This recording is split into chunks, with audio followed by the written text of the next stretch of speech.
show starts in 10, 9, 8, 7, 6, 5, 4, 3, 2, 1, go. The electricity here in Columbia, well, has been buzzing loudly all weekend. Passion of the crowd in Williams-Brice Stadium is second to none. And the rain breaks out in Columbia. It is good! Gamecock fans, welcome home. See how it goes, but we'll be ready to go. It's time to root. Let's go, Carolina! It's gone! Touchdown! What a hit! He baked it in! Can you believe it? Gamecocks have won this game! Here are your hosts, J.C. Sherber. Oh, watch him celebrate now! Phil Molinex. My wife doesn't like hanging around losing. And Jamie Bradford. I'm going to tell him, you look like you joined Duck Dynasty.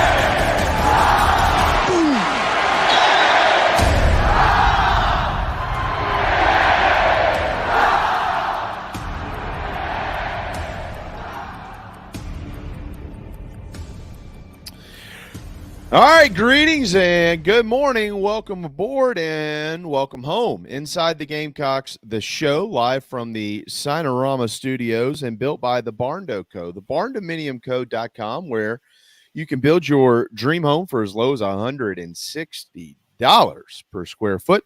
If you live in the Carolinas, in Georgia, or in Tennessee, they are something to see. That's for sure. Spectacular is what they really are. One of the nation's best builders. We tell you about them every day. We're happy to be partnered with them, and I know that there are plenty of you all around the Southeast that are thrilled with what has been built on your property. The barndominiumco.com. JC, JB, and Phil. JC should be in here shortly. It's been a wild few days for him traveling. It's going to be a long week as well, going kind of back and forth with his schedule, so we're kind of having to work around him.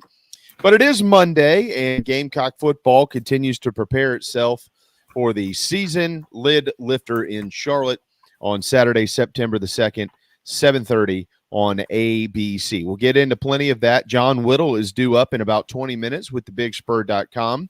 And our first of every week for the next few months, Talkin Ball with Pat DiMarco right here on Inside the Gamecocks. That will air at noon as part of our weekly programming. If you have not, you should be downloading the all-new Chief Sports app. Inside the Gamecocks, the show is part of the Chief Sports Network now. It is a free app. You can take us anywhere in the world. You can support our partners. There's probably something you'll need in there, and make sure you check them out first, whether you need something catered by Nanas or whatever it may be. And that partnership section will be filling up rather quickly with our friends from all over the place. So check them out there. High School Scoreboard is there, and JC and Morgan, and so much more. The Chief Sports app available in Apple and Google stores.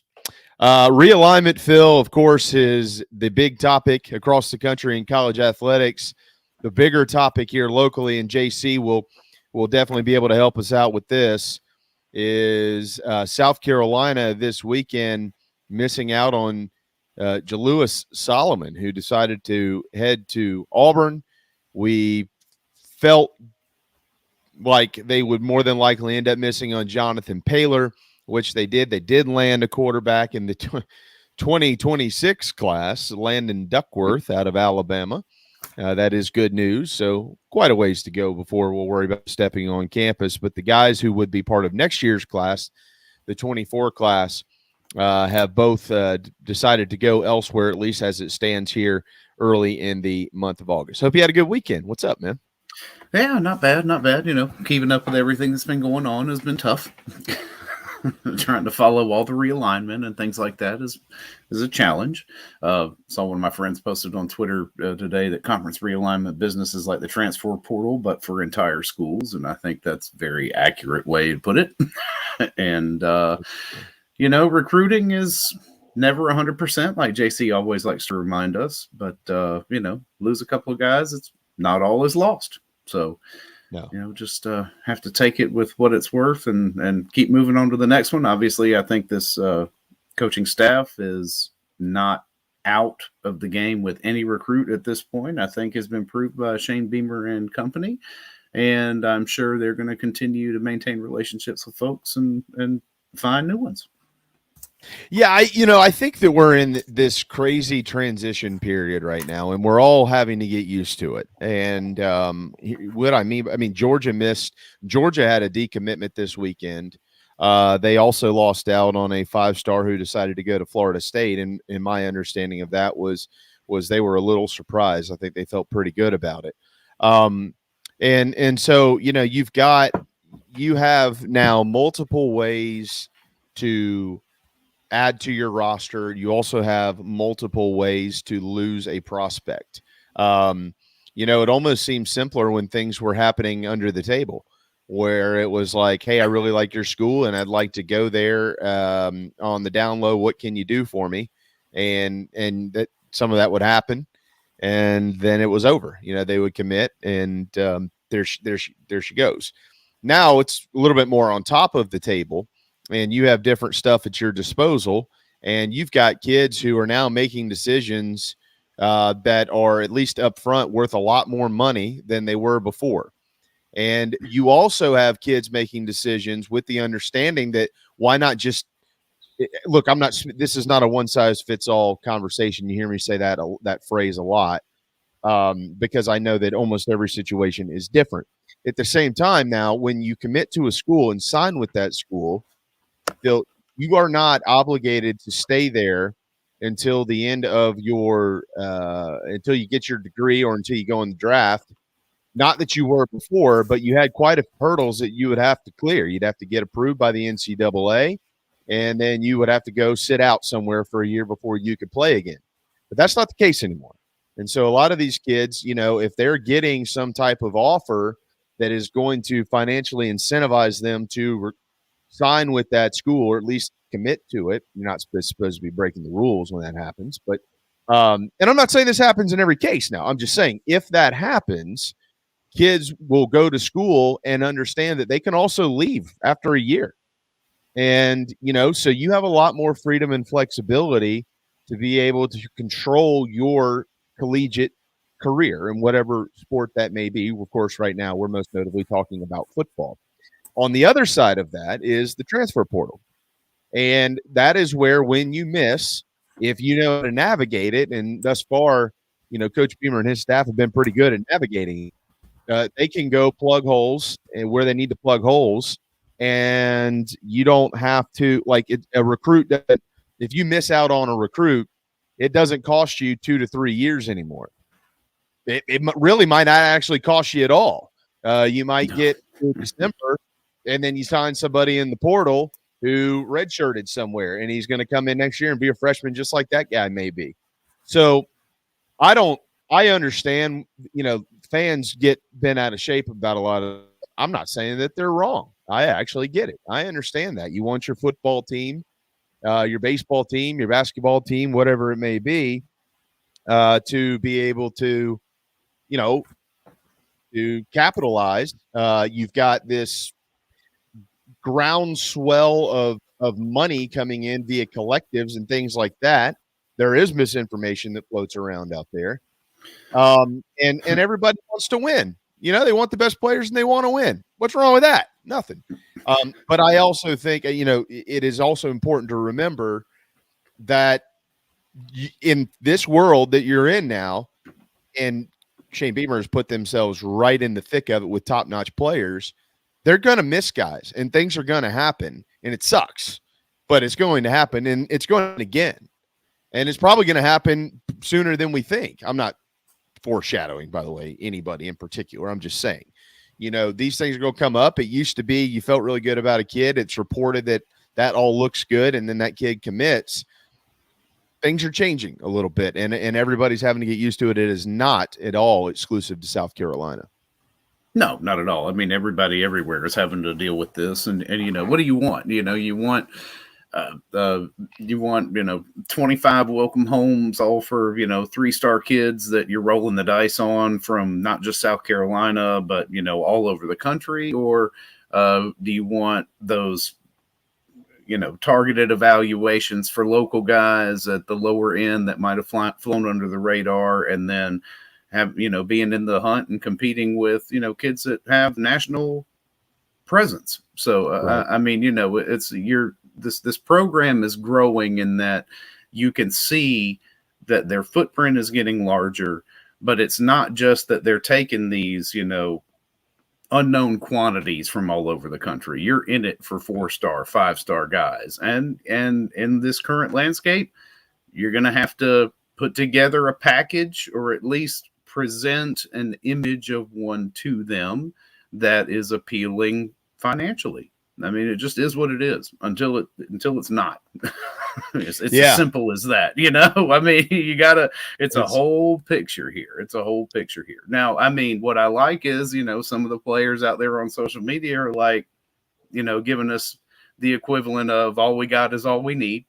And, the guys that are here are here for the team, for the school, for the coaches, and for each other. And that's exactly what you got. I mean, you got to play for each other at the end of the day. It all comes down to that. And I think, what South Carolina has is an excellent core group of people that are going to lead on the field. Yeah, and let's all be honest about this too. Like when you hear things like that, the new age phrases of all we got is all we need, and this, that, and the other, whatever. Let's all be honest.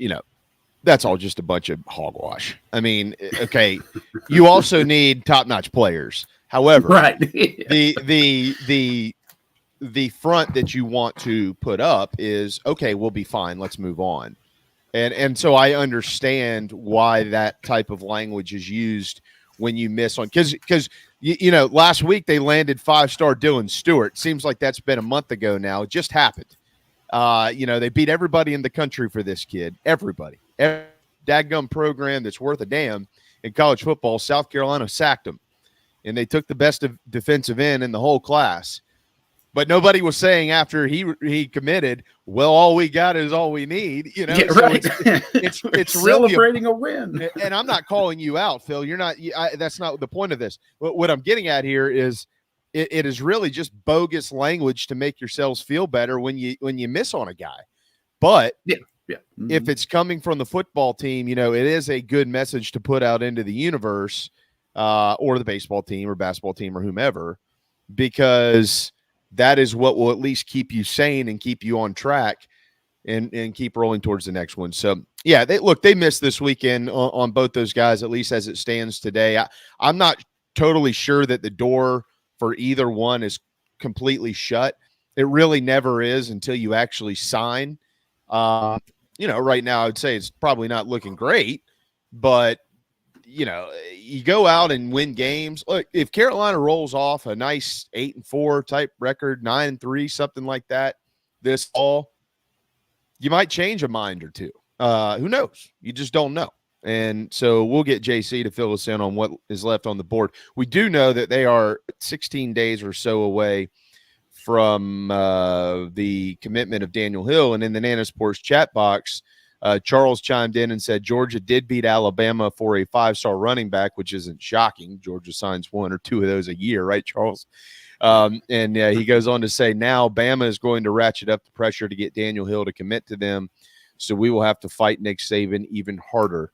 Well, that's true. I would add a little bit to that as well, in the fact that and this is going to sound kind of snooty, Charles, but please forgive me. I don't want it to come off that way.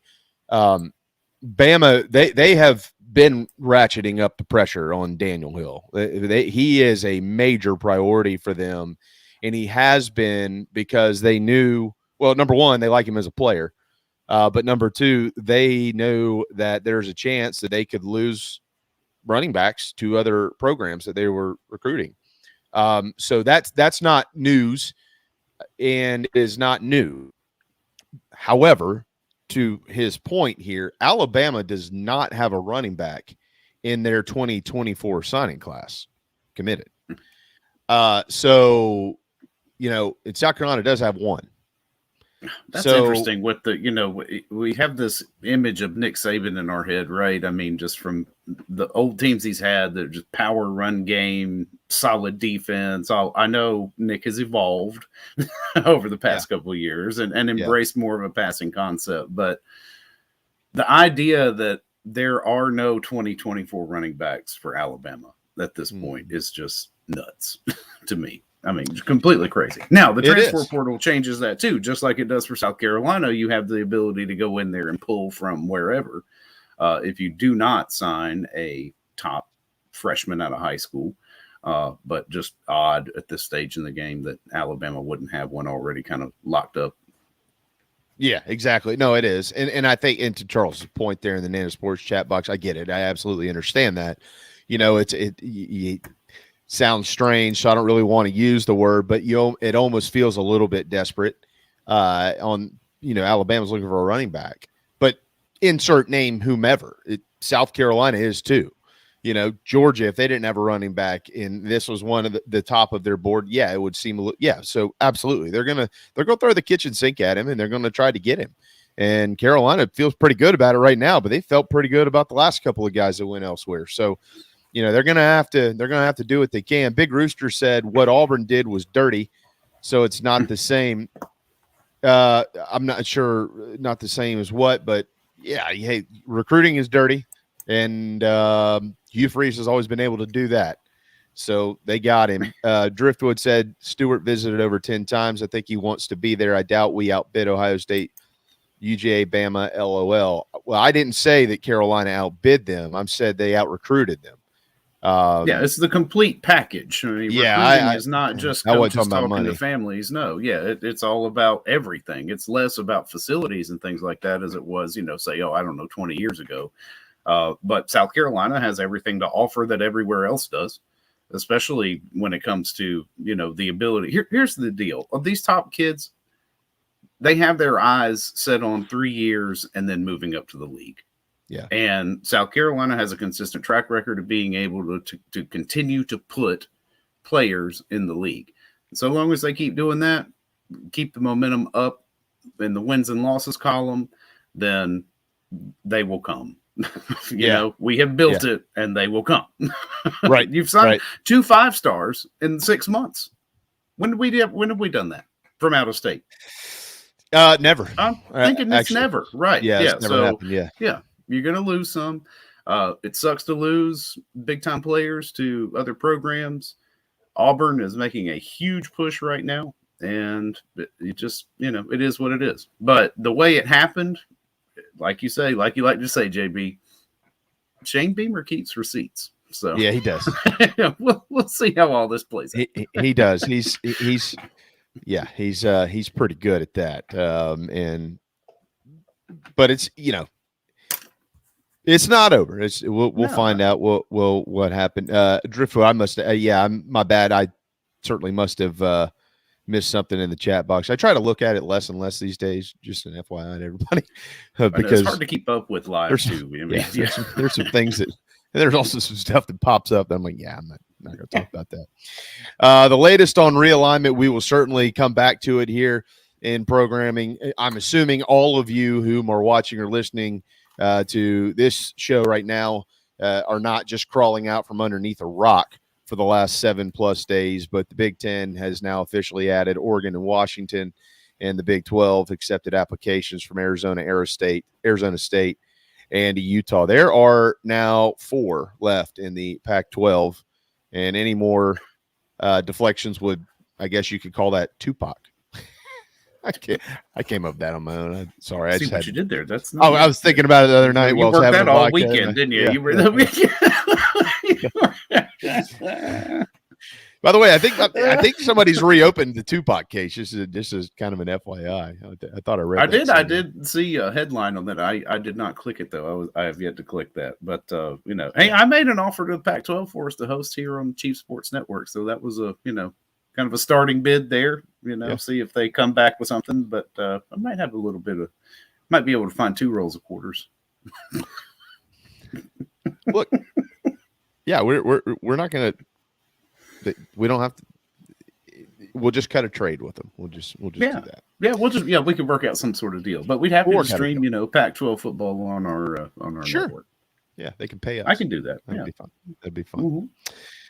All right, it is 11:20. We are powered by Electric Bikes of Charleston. I texted Michelle this weekend because I need to go speaking of trade, I'm going to pick up something here soon, and I will be you will be able to monitor my upper pec progress, changing the game here so I can fill my shirts out a little bit better.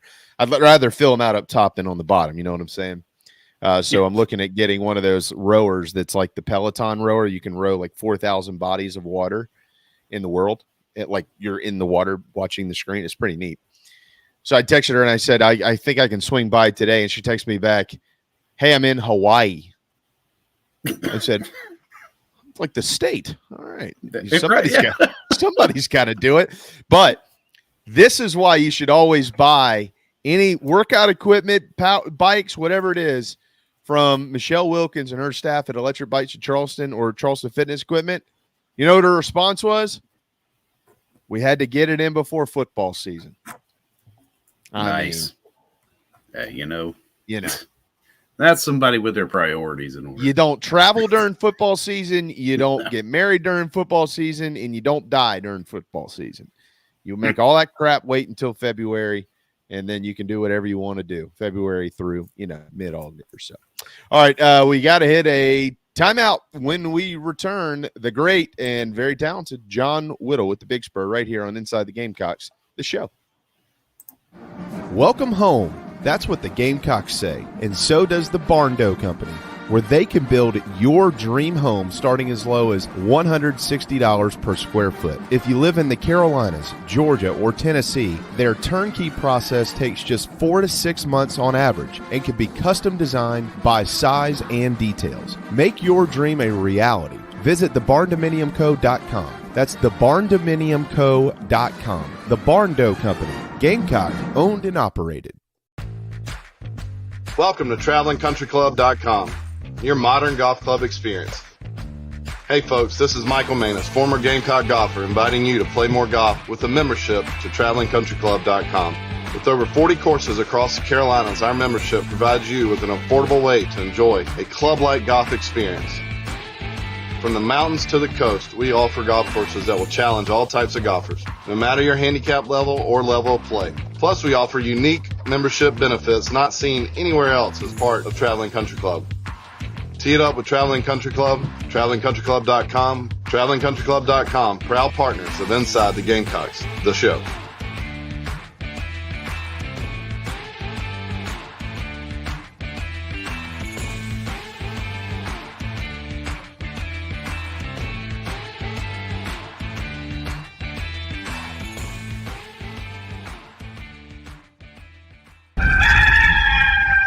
Hey everybody, this is Mo Copper from Carolina Football. The show is painted garnet black every day by a couple of painters. Go to letmepaintsomething.com to check them out. Go Cox. 10% off for military repeat customers or mention the show. Interior, exterior painting, fencing, cabinet staining, concrete painting, popcorn ceiling removal, and more. 803-522-6832. Letmepaintsomething.com.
Welcome back, everybody, inside the Gamecocks, the show, presented to you in the first hour by Cindy Searfoss and the Coldwell Banker Kane Realty team here in the Upstate. Give Cindy a call at 864-414-5271 for all your Upstate residential real estate needs.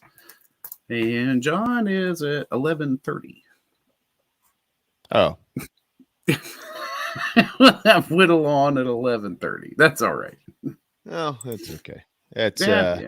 That's good because we can kind of squeeze back into some of this realignment stuff before he jumps in here. Now it's pretty much Florida State on the clock. So they're what do they feel? 8 days from the deadline that they would have to notify. Yeah, so the 15th. It's the 15th, right? Okay. So what happens? There's only one of two things that could be happening here, right? They're either trying to I don't know if it would be one, the other, or both, but use what they feel like is their power to scare the ACC and Disney into some type of new TV deal, or at least bring them back to the table to talk about it. If they can do that, I'm not sure. Or they're really trying to get out. I think they're really trying to get out.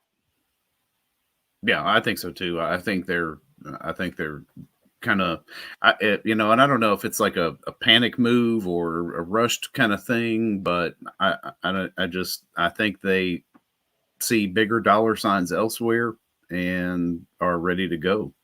The problem is where are you going? Where are we going to run to? FSU? Big Ten? Maybe. I think they don't have 20 yet. Yeah, not yet. They're working on it. Yeah, that's right. Yeah.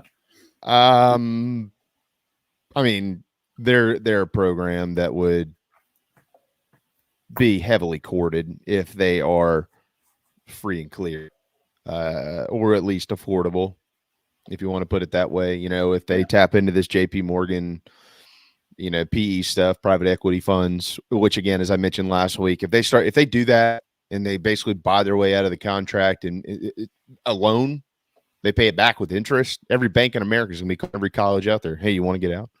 Here's what we'll do. Yeah, that sets a precedent that I think is not good. Right way. No, well, it's not. You could go even further than that. I mean, look what just happened to golf. I mean, what is it a matter of when, not if, that you get Saudi money in college football? For God's sakes, could you imagine? I mean, it's not good. We'll look up in 20 years and wonder what happened. What did we do? And I don't think I'm really far-fetched by saying I'm not like a big, let me say something to freak everybody out type guy. I mean, I can barely get through the next 30 minutes of my life. I'm not really looking ahead 20 years, but when I care about college athletics, deeply. I know you do, and I know everybody else here does, or else they wouldn't be here. And, millions and millions of hundreds of millions of Americans deeply care about college athletics. You start cracking those doors in lieu of more money. At some point in time, the wall gets torn down. So I don't know, but I think Florida State really does want out. Let me ask you this. Outside of Clemson, seriously, outside of Clemson in the ACC, who is Florida State a rival with? Oh, within the conference? Within the league. I guess your strongest argument there is Miami. Just being in state. Yeah. I don't know if I feel like Miami feels they're more of a, rival than Florida State. So I don't think that, goes both ways. No, yeah, and I hear you. And Charles and Quantrell both said the same thing in Miami. I get it. What is that rivalry like when one or the other isn't any good, or both? I mean, we're just now coming out of that. It's not much of a You know, rivalry. it hasn't been very exciting. It hasn't. No. Yeah, it's not must watch TV when Florida State It's and Miami play. No, I agree. And you know what? I'm not saying because it's considered one of the better national rivalries out there. Okay, and I respect that. I have so much respect for it. And look, if Carolina isn't very good, which more recently that's been the case in the Clemson South Carolina rivalry, or if Clemson, the years that they weren't very good, or years where both of them weren't very good. Yeah, I'm not saying that it's some big national can't miss game. Army and Navy are rarely both very good, and everybody watches the game, but that's America's game. No, that's different. Yeah. Oh, let's bring John in and we get his opinion on it too. Here, Ohio State, Michigan, everybody's always going to watch it. Everybody seemingly always watches Auburn and Alabama. But I can tell you this: even if South Carolina and Clemson are both terrible, the place is going to be packed. That is not the case in the Florida State Miami game. And you just have to go back to the tape to prove that.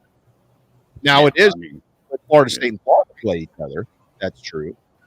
So I guess what I'm getting at here is outside of Clemson, and we'll get John's quick thoughts on this before we dive into Gamecocks stuff. Outside of Clemson, I'm not sure that there's like some boatload of programs that they just can't miss playing every year by going to another league. I think they'd be just fine going off to the Big Ten or wherever they landed. What do you think, John? I mean, I agree with you. If they were it'd been a highly ranked team here for a while, and teams were pulling upsets or something on them, then maybe. But there's no real competitiveness there. I can't think of a game that Florida State fans really circle apart from that Clemson game. So I'm with you. Yeah, I agree. They circle it when their opponent is good. If NC State is having a really good year, that becomes a big game. If Virginia Tech, that becomes a big game. There was a time when that was a neat series to watch, and Virginia Tech hadn't been very good. Florida State's lost their luster too. I mean, let's not pretend that they're some hot shot anymore. Like they're still a little bit of a brand name, but not nearly as much as they used to be. And I think they're going to be good this year. Like I think they're going to win some games and be really good and contend for the ACC. So I don't want to give off vibes that I think Florida State is always going to be down, but they haven't really done enough here the last 10 years to come out and demand demand what they're demanding and act like they're high and mighty in the stage of college football. I agree with that, guys. I think if Florida State would be where they were 5-6 years ago when they were really struggling to even try to get to 500, this conversation would not be as large as it's become. But they feel like they're on the doorstep, at least, of kind of being what they once were. They feel like they're there. So we'll just have to see. And that's just in football. We hadn't even discussed the other sports. Who knows what happens? John, do they submit an exit letter to the ACC by August the 15th? Yes or no? No. Okay. All right, let's see. We got Whittle down for no. We've got Phil for no contest. We have no JC, period. We don't even know where the hell he is. And then we got okay. All right, John. Do I need to go drive around Columbia and try to find him? That's what, please. That's yeah, what I thought. I was APB out for he's back in the South, right? Like they didn't hold him hostage up there in Chicago today, did they? We've been texting with him. He'll be here soon. Getting through some technical difficulties there with the move. He'll be here at some point after right now, right? Yeah, at some point in time. We'll tomorrow. That's after today. That's after right now. In the future, he might Whittle in the program, or Phil. He might be ever getting fitted at. We'll get to that later. But that's right. All right, John. Before we get into football, want to just get a couple of quick scoops on the hoops front and the diamond from you. Basketball in the Bahamas. Tell us what you know about that trip. Yes, they're still down there. They got an off day today, so they're just laying on the beach right now or going out on a boat or doing something that, I think we all wish we could be doing.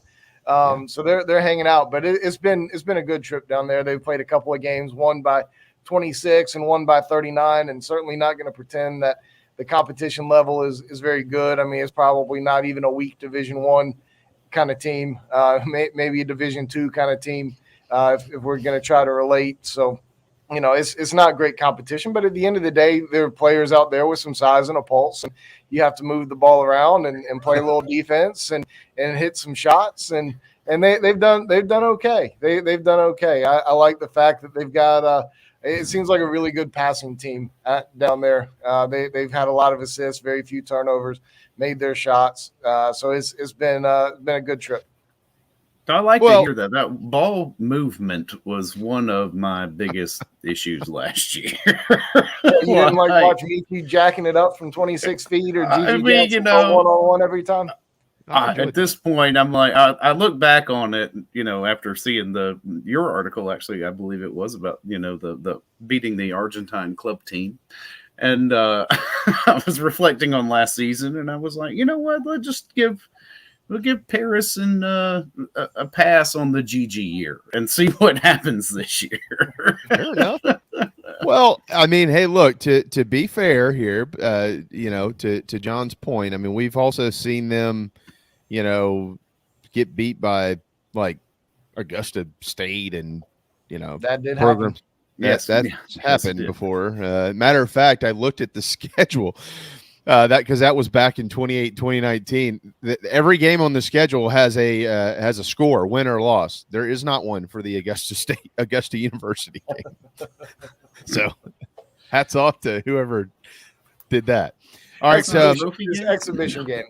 Oh, it doesn't matter. But all the other exhibition games that they won every other year has a score next to it.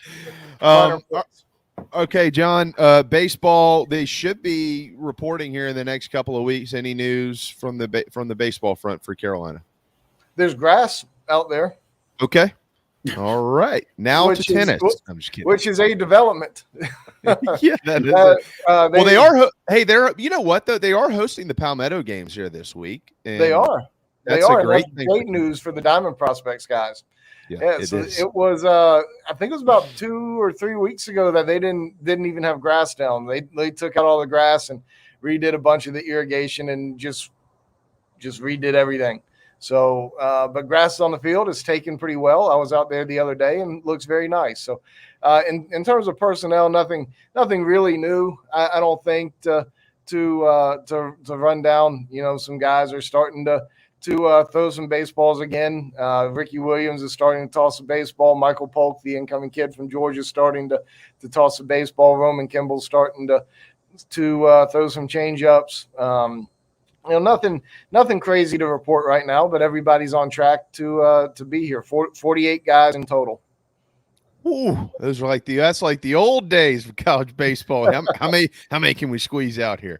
Well, it's certainly a big number, but it pales in comparison to what Tennessee does. Tennessee brings in about 60 each year, so which they have 2 practices. I mean, it's pretty remarkable. Come on, that's ridiculous. Well, the fact that you mentioned the grass, this is a great time to at least back up something that is well known. If you have ever been to Founders Park or prior to at the Sarge, South Carolina has the best grounds crew in college baseball and probably one of the best grounds crews in the country, period, at any level. They are remarkable with what they do over there. So I thought you were going to drop in an advertiser right there. It did sound like he was setting that up for a new, so landscape companies. Well, that would be a good time for Signorama. All the signs are from, that's Matt Vaughn's team. There you go, Signorama. All right, John, on the football field, coming off the weekend, couple of practices down. What are you hearing? Oh, just getting started. But I think full pads go on today for the first time. Today's practice 5. So I mean, this is kind of really when it gets going. Some guys have made some adjustments being out there in terms of being out there in the heat, 95 mile an hour heat every day. I saw Sidney Fugar, that open practice. They were in stretch period, and he looked like he had just gotten out of the shower. He was looking everywhere for a water bottle to spray down his face and his head to cool down. So, it's just they're getting going right now. But there is certainly looking forward to this week when it really gets cranked up with full pads and then a scrimmage this weekend. First scrimmage this weekend. Poor Sydney. Guy came from what? Western Illinois. We met him at the NIL thing. You're like, how you doing? He's like, man, it's hot as hell out here. I said, it's 80. You got a long ways to go. That was in April. He hadn't even figured it out yet. He is a big man, though, John. I like what he brings to the table, and I think that they're pretty encouraged early on. You know, the fact that you mentioned Sidney Fugar's name about what he's been able to do. Shane has been pretty open in saying they feel like they're going to probably play 7 or 8 guys, and right now, I you know, it's early, but we'd probably consider him one of those 8. Yeah, I mean he's there competing for that left tackle spot and maybe some right tackle too. He's playing both positions, and you know those. I mean, the spots seem to be open a little bit. I mean, you have Ja'Kai Moore and Tyshawn Wanamaker there, the left and the right side, and those guys have started before. But you know, there's some competition there for sure. There's some guys with some position flexibility. Jackson Hughes from Charlotte is a transfer in here who has started a couple of years up there at Charlotte and has some position flexibility, but he's working at left tackle, and you know Wanamaker can always move inside. It's the offensive line is really is probably the most intriguing position to me in terms of you know how things are going to progress there, both from a starting standpoint and a rotation standpoint. The great John Whittle with thebigspur.com, 11:41 here on this Monday, August the 7th. We are counting down the days until kickoff. Speaking of lefts and rights, I bet the next time somebody asks Tim Anderson for help up, he'll grant it because he got knocked the you-know-what out in that fight over the weekend between the White Sox and the Indians. What about – Hey, let's drop in another advertiser. Meredith McKellar can get your swing looking like Ramirez's. Yeah, that's good. That's right. Your ball will go further than Tim Anderson went.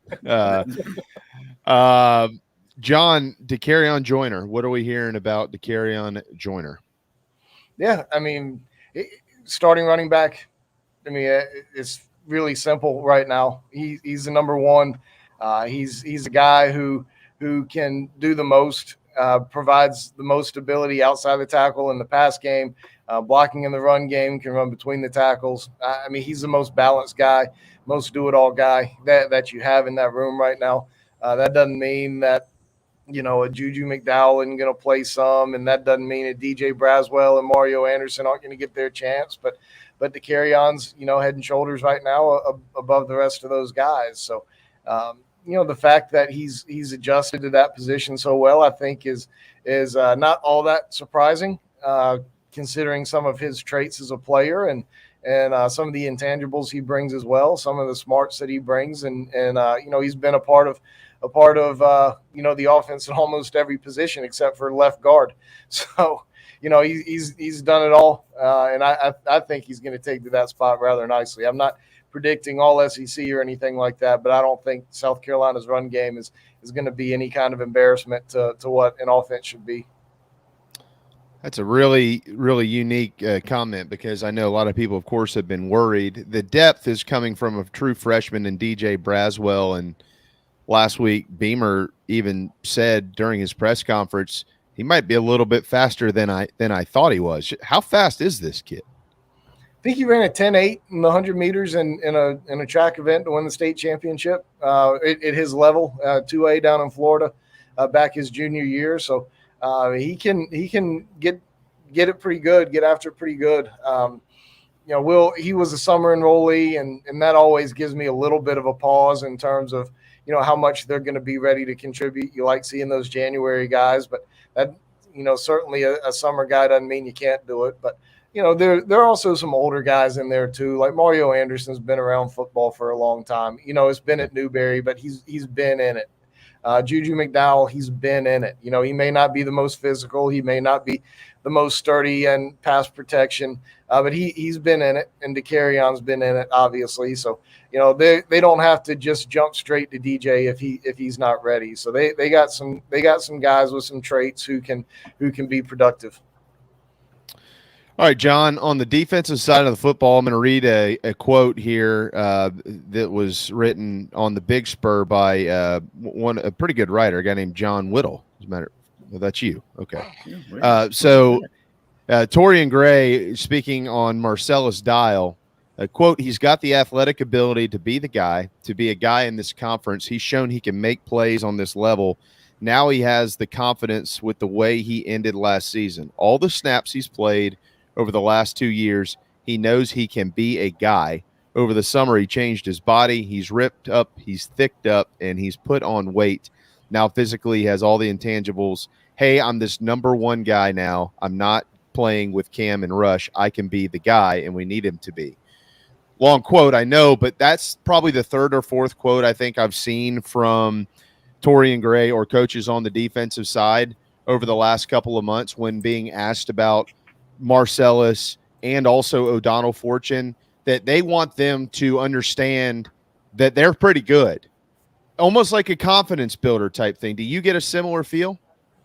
I do. And, both of those guys have had roles, specifically Marcellus. I mean, Marcellus has some starts to his credit. O'Donnell played a much bigger role as the season went on, and certainly in the bowl game.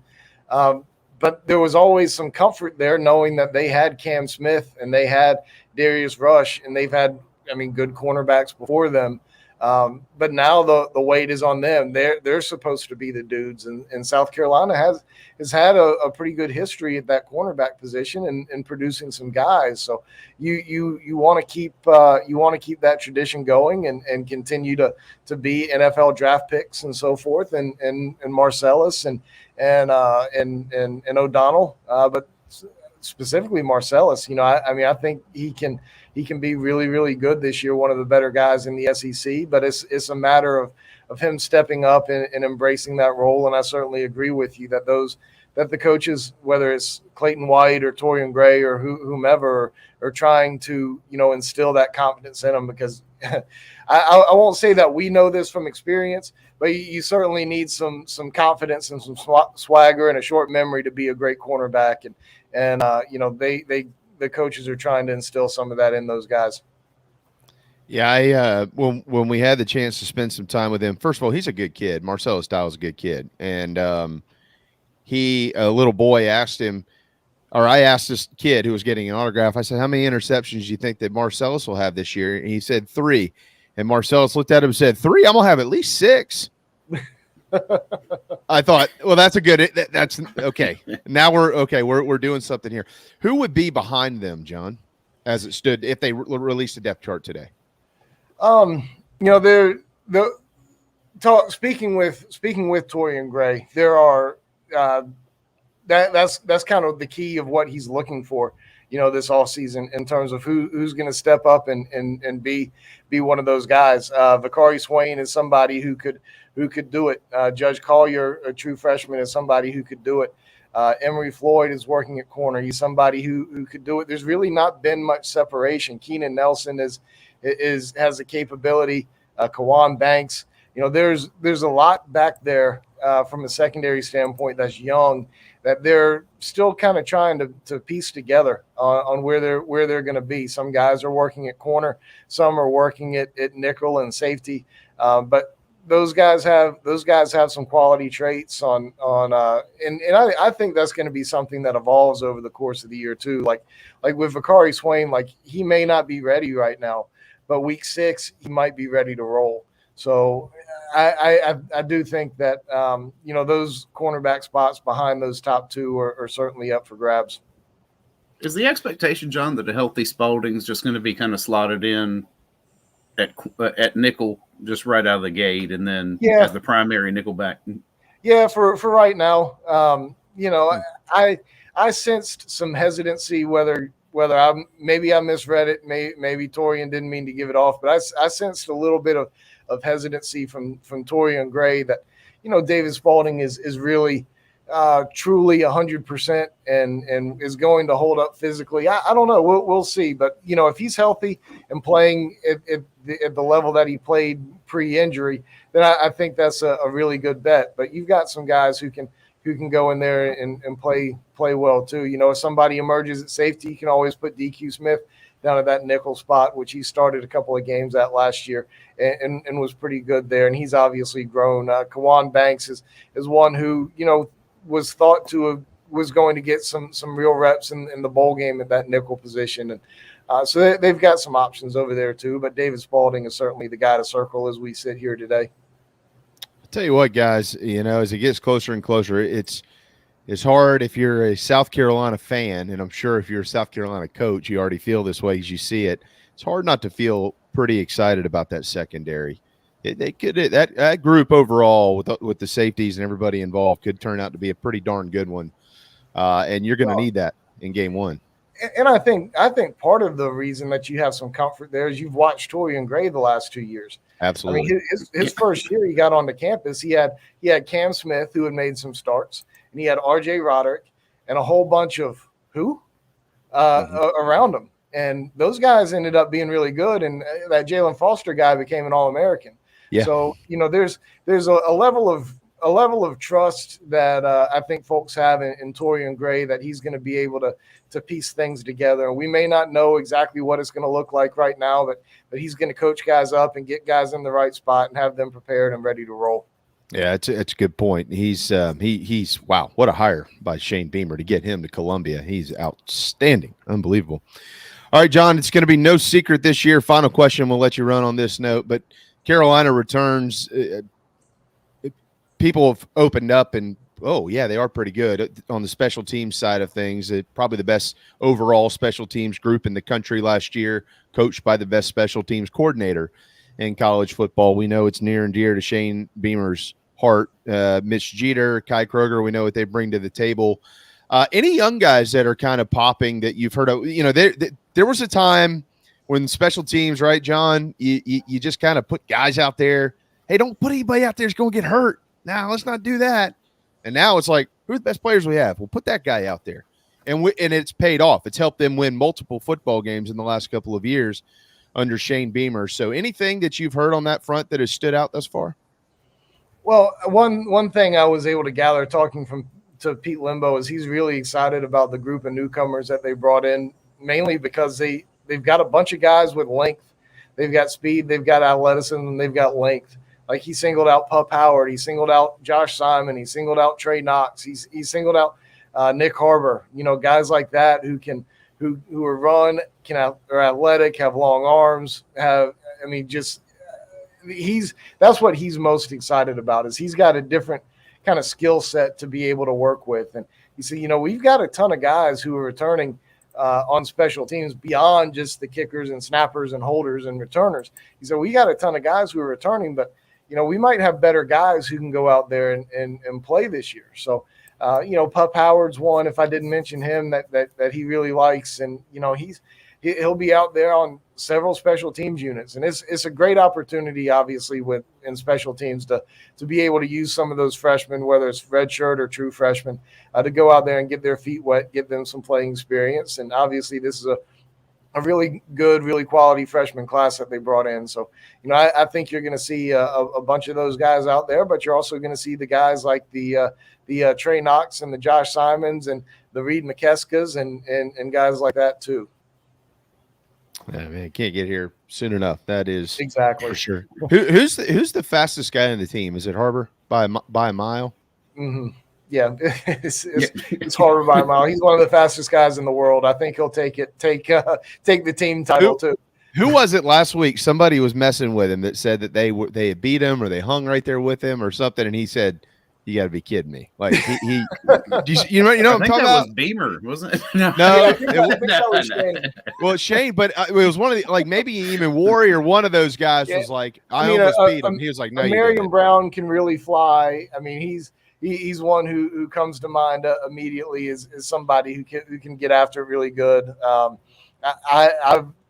I guess he's probably the first. O'Donnell Fortune can really fly too. I don't know who made those comments, but those are the two guys off the top of my head who have some real speed. Not anywhere close to Harbor speed, but have real speed.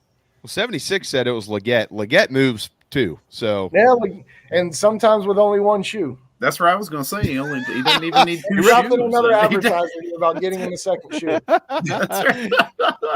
And he says his last name is actually pronounced Leggett. So, but I can hear it now. Xavier Leggett. Anytime I have to run 100 yards or more, I take 1 shoe off. That'd be a pretty good ad, as a matter of fact. John, what's ahead this week? Get on that. What's ahead this week on the Big Spur? Football. You can ask me this question every week. That's going to be what it is.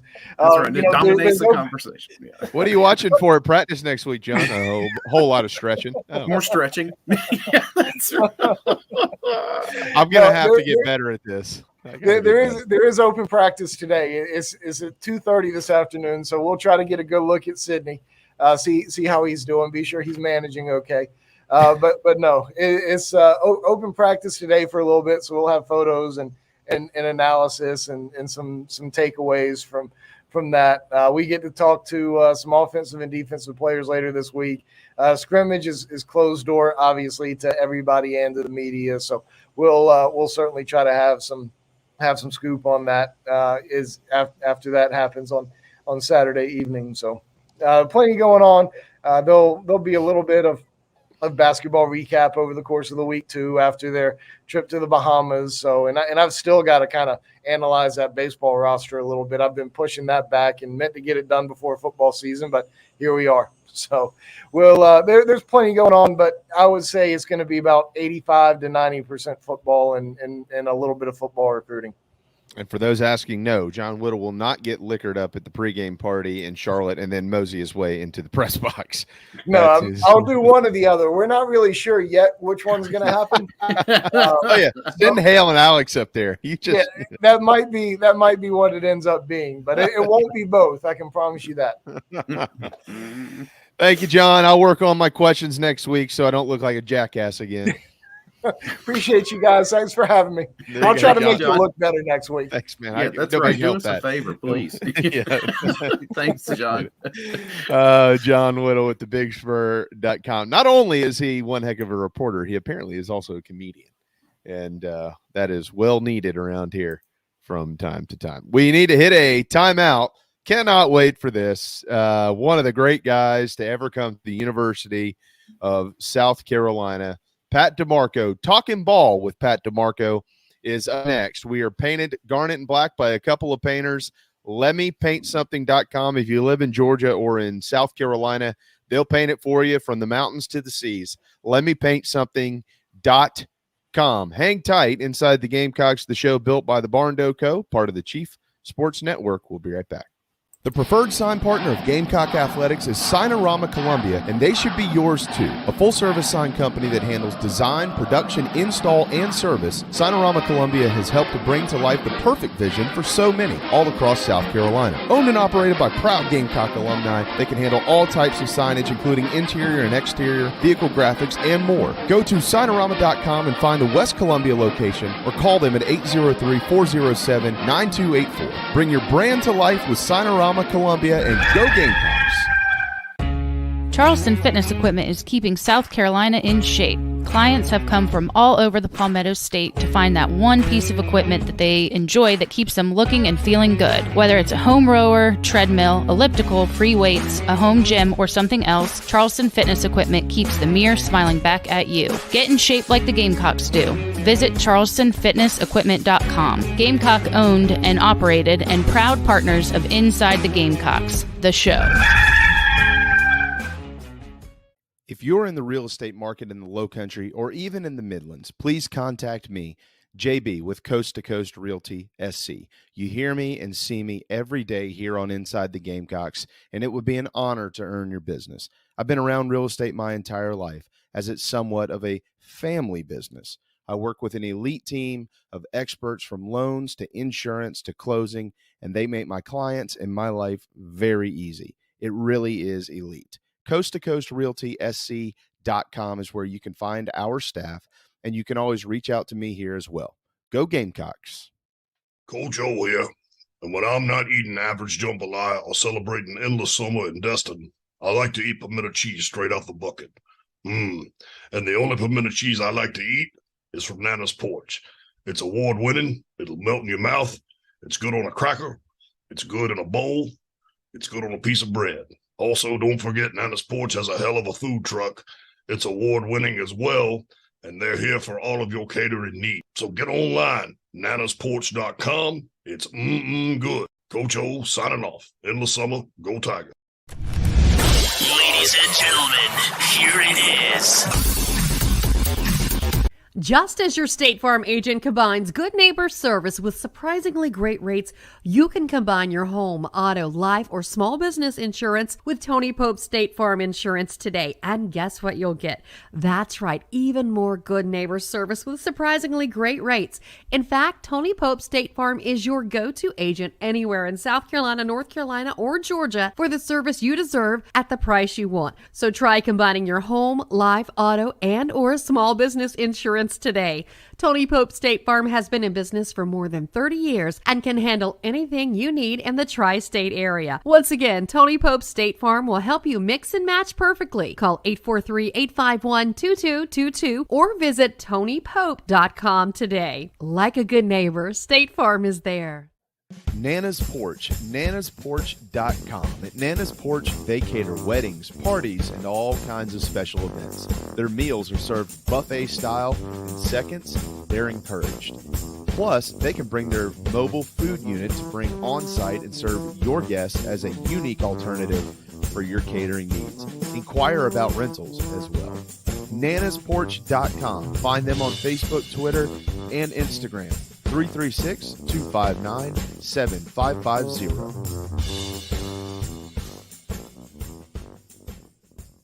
If you're on Medicare currently or approaching eligibility, it's time to enroll in a Medicare plan that meets your needs. Palmetto Medicare is here to help you through the process. Palmetto Medicare's owner, Brian Spencer, and his team of experts are here to assist you. Learn about the benefits and enroll in a plan that will cover as many of your medical costs as possible. Some of the advantages of Medicare health plans may include variety of plan choices, increased benefits, lower premiums, and more. Give Palmetto Medicare a call to discuss your insurance and help get the exact coverage for your needs today.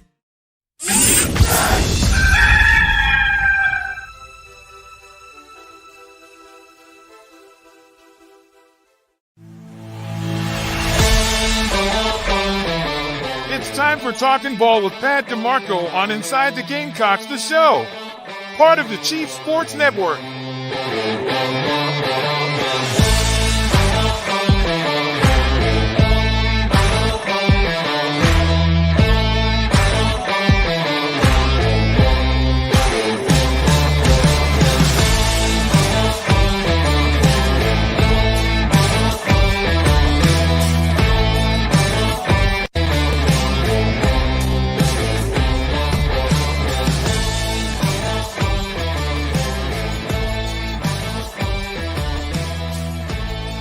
Yeah, man, that career flew by. One of the great ones to ever come through the University of South Carolina. And look how thin he is.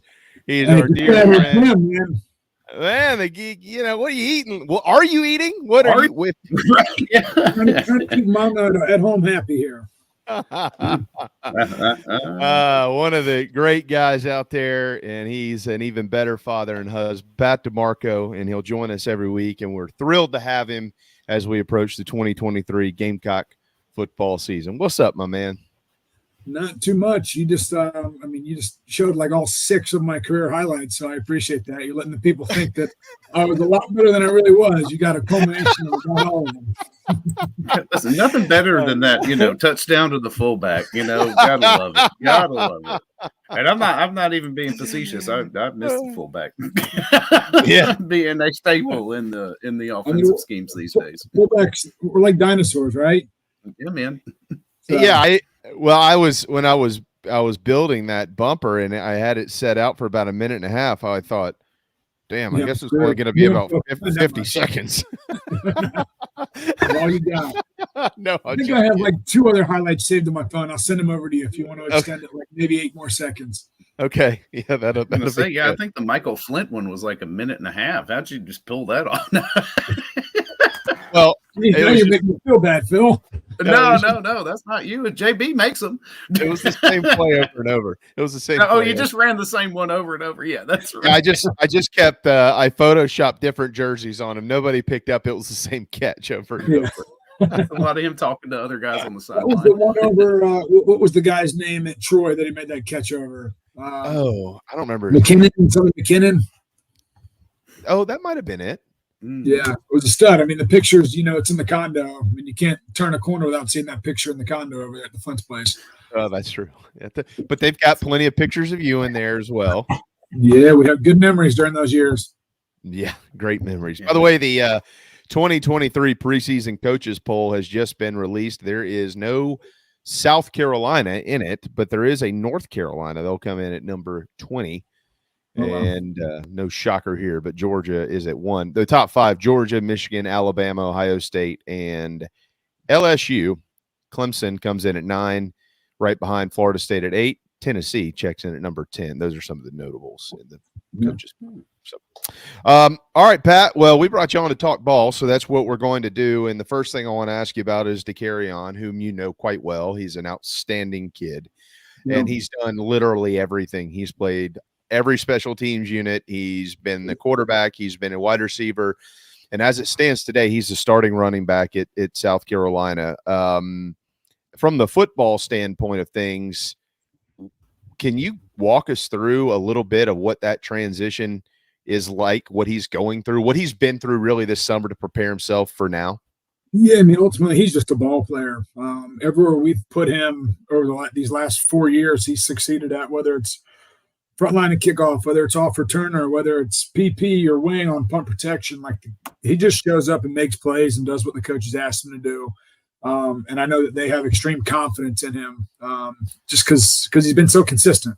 So, I mean, just for his transition and going from, quarterback to receiver to Mr. Special Teams to now being tailback. I mean, the beauty is he played quarterback and he's learned this is his third offense in 4 years. So he understands philosophy. He understands patience, defenses, kind of reading the line of scrimmage and all that stuff. So for him, he's a physical kid. Like that's why he's succeeded running the ball at quarterback, blocking on the perimeter, been an excellent special teams player just because he's physical. And that's just the dynamic of the run game. I think that Dowell's going to want to really stamp down there as our physical presence and getting downhill, taking 4 yards, breaking a tackle, turning it into 8. Just stuff like that. And I don't think it's going to be a tough transition for him just because he's a ball player. The quarterback just has to know all 11. So this will actually probably be a lot easier for him just to know just the running back position compared to understand what everybody's doing on every play. So he's going to go out there and he's going to crush it. He's, like you said, he's a heck of a young man, a heck of a football player, heck of a dad. So I'm really excited for his opportunity. He's a Gamecock through and through. He had every chance to leave this place and go somewhere else, and he's loyal as they come, and that's why he's going to go down as one of the best Gamecocks to play here. Yeah, he's helped them win a lot of games around here with a lot of big moments. You said a 3-letter word that really matters to all three of us here. I know that. I think this is the human element that gets forgotten with DeCarrion Joyner and others often, and the fact that he is a dad, and he has been very public about when I go out there and play football, I'm playing for that little girl over there. And I think that matters. I'm just one of those people that's a big believer, and I think that matters, and looking forward to that. It also matters that he's got a new offensive coordinator who seemingly, Pat, is planning on creating and building this offense around the guys that he has and what they're capable of doing. We've talked to you about this before on here, maybe a couple of months ago, but now it's time to play ball. So what have we been hearing? What have you learned about Dowell Loggins? Yeah, he's been around the block. He's been in the NFL for over a decade. He's had a short stint at Penn State, and he was at Arkansas the last 2 years. He knows the game of football inside and out. I remember he came 3 years ago, Shane's first year, and he kind of did a seminar with the offensive coaching staff, and I was glued to the screen. And I learned a boatload from him in just those 2 days that he was here, kind of giving us a tutorial of just running wide zone and mid zone and kind of blocking schemes and how to set stuff up off that. So I mean, he understands that if you try to put a square head into a circular hole, it ain't going to work. So finding what your players are best at and putting them in the best positions to succeed, it's not rocket science, or as Coach Spur would say, rocket surgery. Just give your players the best chance to make plays for you. And I mean, that's why they're recruited here in the SEC. That's why they're here in South Carolina. So he's going to take advantage of his skill set, the guys that we have. And the players at some point have to go out there and make the plays, put them in position, one-on-one opportunities. You got to win. That's what's going to get you at the next level. If you don't win at the college level, you're not going to have it at the next level. So get the guys the ball in space and let them do what they need to do. I know that's what he's planning on doing.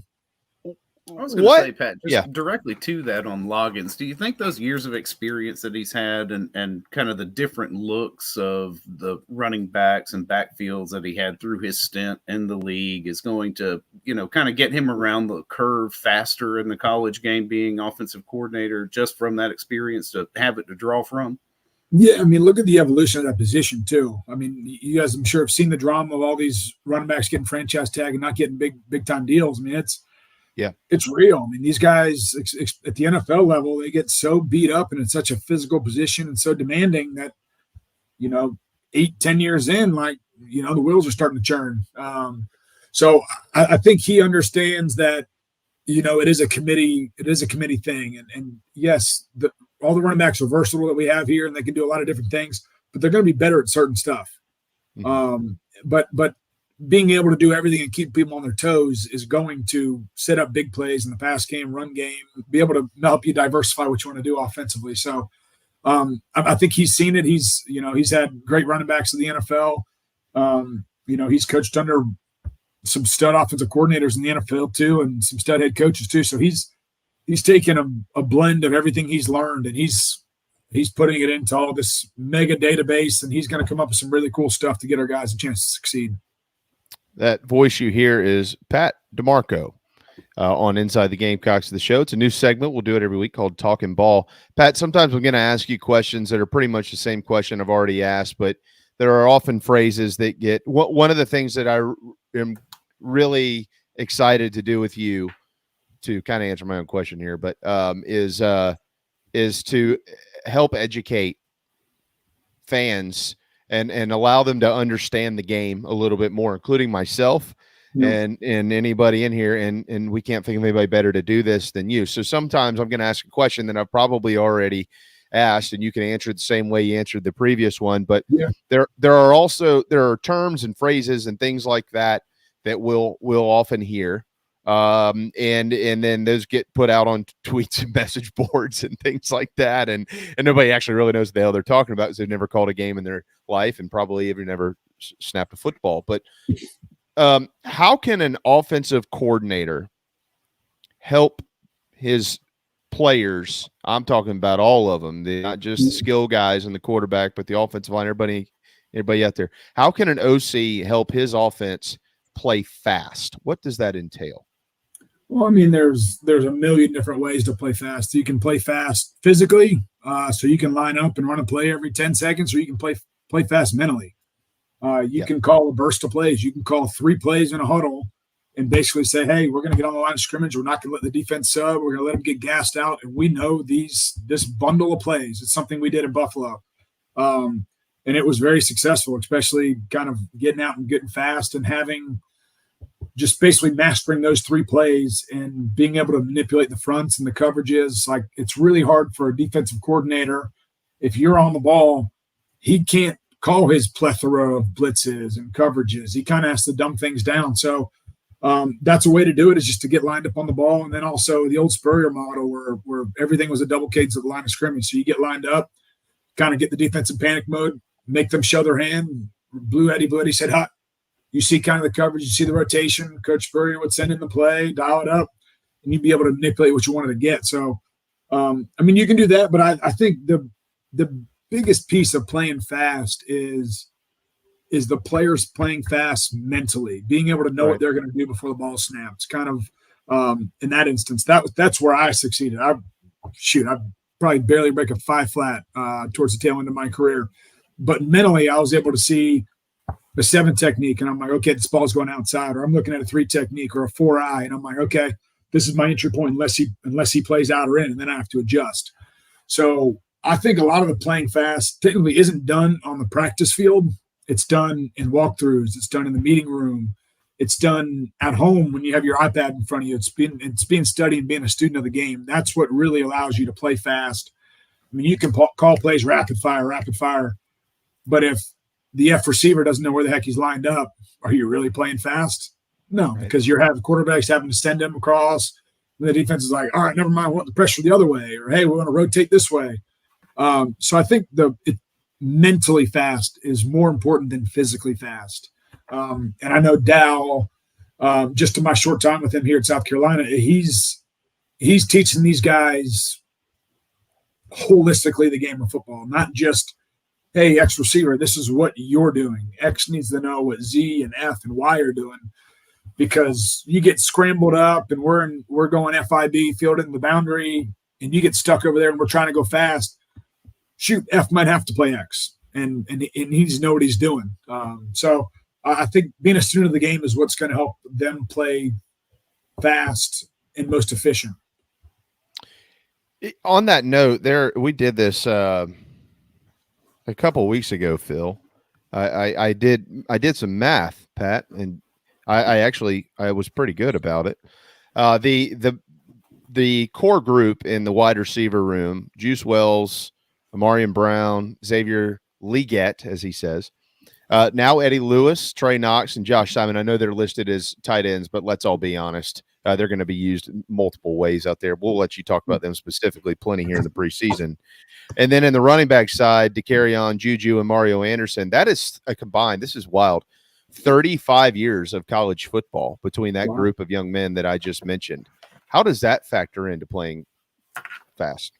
I mean, that's repetitions, right? I mean, some good, some bad. Your early years, your freshman, sophomore years, there's going to be a lot of growing pains, but those growing pains carry forward and they help you really thrive later on. So, that's a long time. I mean, Trey Knox is going into year 4.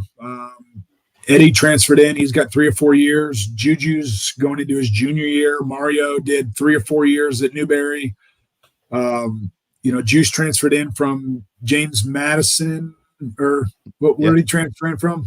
Yeah, James Madison. James Madison. Mm-hmm. I mean, a lot of ball, and that just helps you play fast. Granted, if you have a new system, you got to learn, and you have to kind of grind that to learn. But I mean, those, just like I'm saying, a repetition and spaced repetitions. The more coverages you see, the more stunts you see, the more pressures you see, and that can be at the D2 level, at even a high school level. Let's be real. Like, football's football. There's still 11 people. The field's only so big. The hashes might get a little bigger, a little smaller, but you can only do so much. It's a copycat league. I used to say that when I was playing, going from Atlanta to Buffalo, like sitting there and I'm like, oh, this is that exact same concept we did with Kyle Shanahan, but it's called something a little different.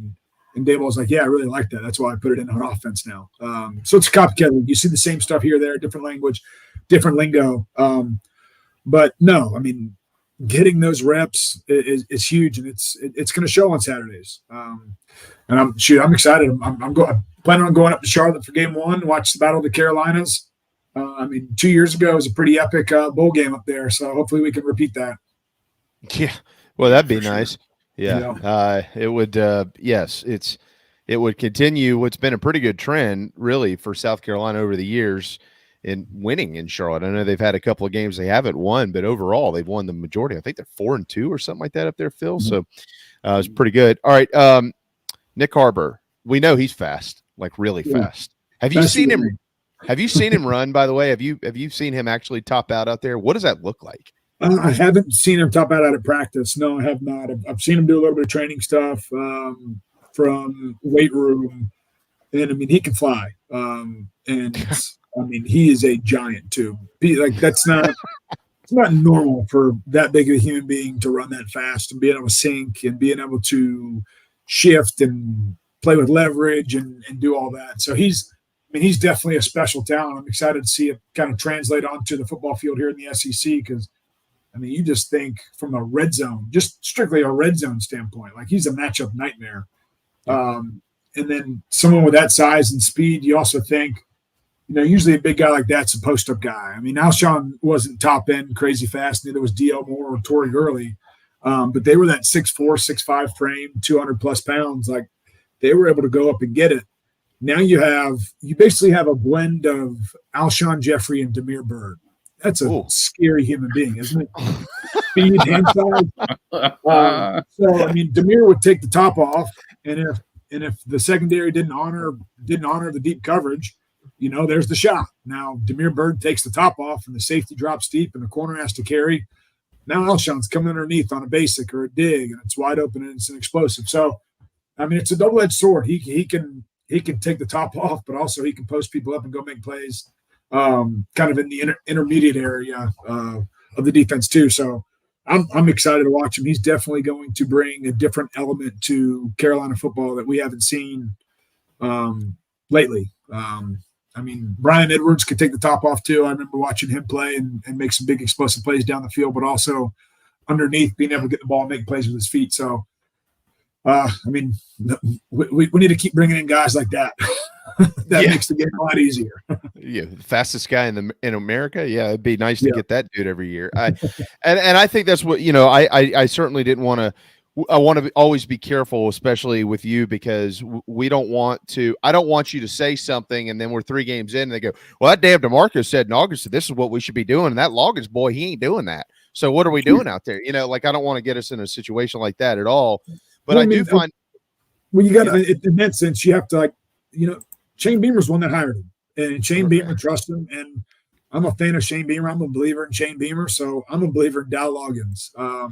And there's no one way to skin a cat. Obviously, you're going to have to, if stuff doesn't succeed right away, I mean, you could have the perfect play drawn up. And if your receiver doesn't make the guy miss and it goes for 2 yards, and if he makes a miss, it's a touchdown. It's not always a scheme thing. Sometimes it's the player, and the player has to make the play. So, I mean, I have all the trust in the world of what Dow's doing and kind of what Shane's building. So, I mean, these guys, they've been – I've played football, been playing football since 3rd grade, in the NFL for 10 years, college 4, coached the last 2. So that's 16 years of post-high school football experience. These guys got a lot more experience than me, though. I mean, I understand it from a playing standpoint, leverage, angles, attitude, that type of stuff. But these guys are a lot more tuned into the schematics and that type of stuff than I'll ever be. So I have all my trust in them. Yeah, I this whole Harbor thing is fascinating to me. That's where it excites you because of what you've heard about Coach Loggins. We all know that he's coached the best football players in the world. If you play in the NFL, you're one of the best football players in the world. And he's done that for quite some time. And he's got a group of experienced dudes and now talented guys.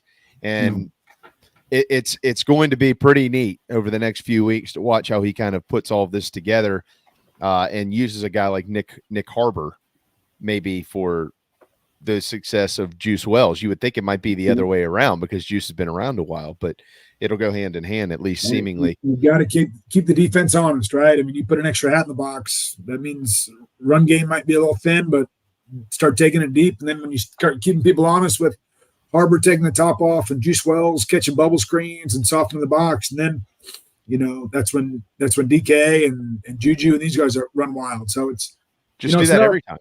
Yeah, I mean, there's not. Each game there's a different way to beat people. There's a different game plan for each game. Yeah, that'd be easy. But yeah, just beat people by 40. Hey, you just run to the goalpost. Somebody will try to catch you, and then we'll throw it to someone else. Oh, yeah. Thanks, Coach. Is that simple enough? Yeah, for you freshman. Yeah, just run and just beat the guy that's in front of you. And it's like Happy Gilmore. It's like Happy Gilmore. It's easier to do it just in one shot. Why should we be taking all these other shots? Well, I revert to what one of my special teams coaches, Keith Armstrong, used to say. He was our special teams coordinator in Atlanta, and it was my first or second year in Atlanta. We drafted Vic Beasley. He was, Clemson guy, was top 10 pick, absolute stud, but he didn't buy into special teams right away. Like he was very hesitant. He's like, hey, I'm a pass rusher. I'm going to 10 sacks, like special team stuff. That's for the third, fourth, fifth round guys. And Keith brought him down, sat him in the special teams meeting right next to him, and he had his special chair every single day. Come on, Vic. Come on. I got your seat right here for you. He calmed down. And, I mean, football is man whoop a man's game. And it doesn't matter offense, defense, special teams. It's a lineup, and it's a one-on-one. Impose your will against somebody else. So whether it's Nick Harbor running past somebody, whether it's Vershawn Lee at the point of attack, like it's a man whoop a man's game. And you kind of have to have that attitude, that demeanor. And that's what the Pete Limbos, that's what these coaches that Coach Beamer's brought in. These are studs. This is what these guys are teaching. That's the culture that's being developed here. I mean, that's what we had with Coach Spurrier and that group. So I see a lot of carryover in just the culture and the attitude and the demeanor and the want to. So it's going to be fun to watch. What's Limbo like in the locker room? Out of curiosity. He's a fireball. I mean, he has his special sauce. He's not the most flashy or the most swaggered guy. He's kind of a nerd, but he's honestly just himself. And he wears it and he knows it. But I tell you what, he has a way of relating to the players and motivating the players and getting the best out of his players. So, I mean, to each their own. Like, I mean, Kyle Shanahan, the head coach of San Francisco, has his flat bill. Like, he has his swagger when it comes to how he looks and how he carries himself. Coach Limbo could care less about that as long as he blocks 3 or 4 punts a year and pops one big return a game. He's like, I don't really care about the flash. Like, don't be cute, be good. That's another Keith Armstrong phrase. Like, I don't care about all the extra stuff. Don't be cute, be good. Like, and that's Limbo doesn't use that, but that is kind of his philosophy, which I've gotten from sitting in his meetings. He's like, all the cute stuff, just go beat the guy in front of you, and good stuff's going to happen. That's funny. One of my favorite sayings last year was, I was like, I think our offensive coordinator is being a bit more cute than creative. So it was like, I much prefer creative over cute. Yeah, it was a little goofy at times would be my anyways. Yeah. Well, Pat, in the NFL, do a lot of the best players, do they play special teams? You got to. I mean, yeah. Unless you're on your second contract in year 5, 6, 7, and you're a perennial Pro Bowler, or just a outright starter and have been there for a long time. I mean, like Keith Armstrong would say, you're going to cover a kick. I don't care which way you're going to do. You're going to cover a kick. I mean, I played special teams year 1 to year 10.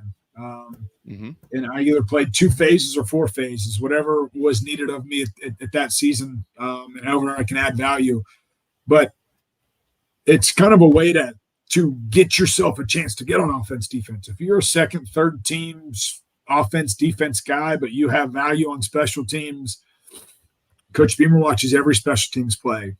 Our offensive defense coordinators watch all the special teams plays on tape. Like, it's not just – they don't just only watch offense, defense. Like, those guys are watching all the special teams clips. They're seeing, oh, shoot, there's – this kid's a sophomore, redshirt sophomore. He's flashing. Wow, he's playing physical on special teams. Let me see how he's doing in individual drills, whether he's a DB or linebacker.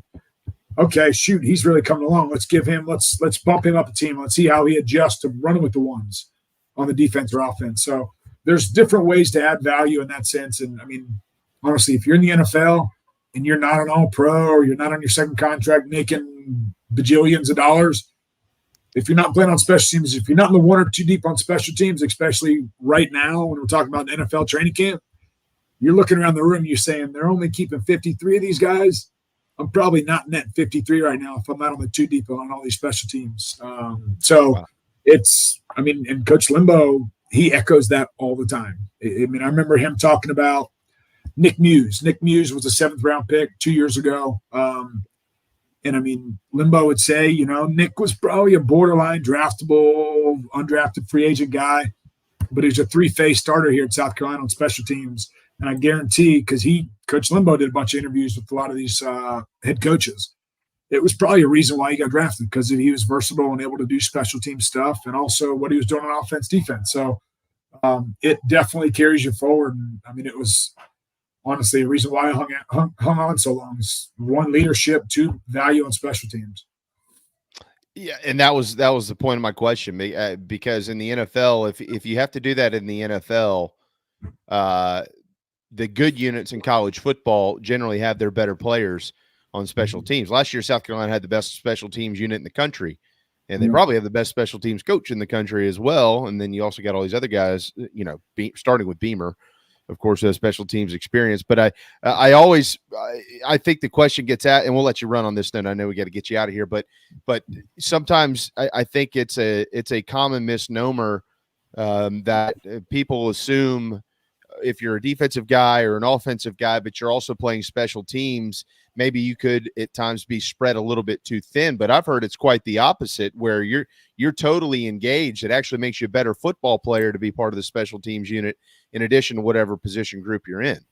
100%, especially under Coach Limbo. Like, his philosophy and how he coaches stuff, it completely translates. Playing in speed, playing in power, having leverage, getting leverage, different things. Just the way he coaches and schemes it up, it is. I mean, I remember him showing clips of what a linebacker was doing in individual drills and how it completely translated over to punt protection, or how we had a defensive end kind of dip and drive to get around a block, how that translated to punt block. So he's coaching the same. There's a lot of carryover. He's coaching a lot of the same things that our defensive coaches and offensive coaches are coaching in individual drills. So I mean, it's extra reps, right? Like, you can get better at offense, defense during special teams, period. Playing in speed, playing in power, delivering the blow, running your feet on contact, different stuff like that. So, no, it's if you're not playing on special teams, if you're not even considered to be on punt protection in the college level on the 1 or 2 deep, you probably and you're a good player, a good core player, it's probably going to be hard for you to make an NFL roster. Like, that is the most important. If you get a punt blocked, I think it was in the NFL, if you get a punt blocked in an NFL game, it was like or if you block a punt, you have an 87% chance to win, or something along the lines of that. So you're going to put your most trustworthy, consistent guys on your punt protection team to make sure you don't give up 87% chance of losing. So, I mean, hopefully there's some high school and college kids that might listen to this and just realize that buckle up and get on the 1 or 2 deep on punt protection, because that's your best ticket to moving forward, because you're trustworthy, you're consistent. I played 4 different positions on punt. I played guard, tackle, wing, and PP during my NFL time. I played all 4. And that's what let me do it for so long. Well, that really makes me feel a lot worse about the 2000 Florida South Carolina game when Derek Watson blocked 2 punts and Carolina was winning 21-3, and Spurrier ended up coming back and winning the game 48-3 or whatever, 48-21, whatever the hell it was. They blocked 2 punts in the first half and still gave up like 40 something. That was the golden age of Steve Spurrier. Pat, how's your golf game? Decent. Kind of hovering around a 2 or 3 handicap. We got to get you with once Smoke. a week right now. The match, Pat DiMarco versus Justin Smoke. Ooh, let's make that happen. There you go. We can do it. We'll play by play in the whole 9 yards. I mean, I'll play, but Justin doesn't want to play with me anymore, so I have to play with you now. He's mad at me because the last match we played, I didn't hit a putt on the 18th, and we lost, so he doesn't want to play with me anymore. Well, last time we talked, you weren't hitting the driver. The driver was in timeout. Is the driver out of timeout? The driver's all right. It's you just don't. It's golf. You don't ever know. Your Uncle Chris knows. One day the putter works, the next day it doesn't. Right? I mean, so I played Whistling Straits 2 weeks ago, 2 or 3 weeks ago up in Wisconsin, and shot 71. Shot 33 on the front, had 4 birdies, hit dang near every fairway, made every putt inside of 10 feet. And then I played last Friday right here in Columbia, and I shot 80 and didn't make a putt inside of 10 feet. So some days they fall, some days they don't. All right, so we're going to sandbag Smokey on this. We'll set up a match, and I'll just tell him, oh, look, I'll play with Pat. He's like a 13 handicap, and we'll just try to grind our way through it out there, and then we'll kick his ass and take all his money at the end. And, I'm sure he wants some NFL money. We want some MLB money. Yeah, that's right. That's right. Hey, man, cannot wait to get you back in next week. One of the names that we did not bring up today is a guy named Spencer Rattler, so we'll hold off to talk about him and that offensive line. Give them a little bit more time to gel here early in practice and start to fuss and discuss what some of those guys are doing and what that could look like. But as always, wonderful, wonderful stuff. And you're looking good, brother. We'll see you here pretty soon. Sounds good. Appreciate it, fellas. There you go. Pat DiMarco, Talkin Ball with Pat DiMarco on Inside the Gamecocks, the show. Make sure you've downloaded the app. It is free in every app store known to man, the Chief Sports app. So you can watch and listen to our show, JC and Morgan. Check out all of our partners that are on there and much, much more. Download it right now, the Chief Sports app. Hang tight. We got to hit a timeout. We'll be right back. Golfers and wannabe golfers, former Gamecock golfer Meredith Taylor is now a full-time golf instructor in the Midlands of South Carolina. In-person golf lessons are held at the Country Club of Lexington. Half-hour, hour, on course 9 or 18 holes. And if you're outside of South Carolina, Meredith conducts virtual lessons. Just send in your golf swing for analysis. Gift cards are available for in-person 1-hour lessons. Connect on Twitter at Mayor Taylor and find her online at McKellarEnterprises.org. Her email is on the website. Schedule your next lesson today with Meredith Taylor, former Gamecock golfer. Electric Bikes of Charleston offers the most fun you'll ever have on two wheels.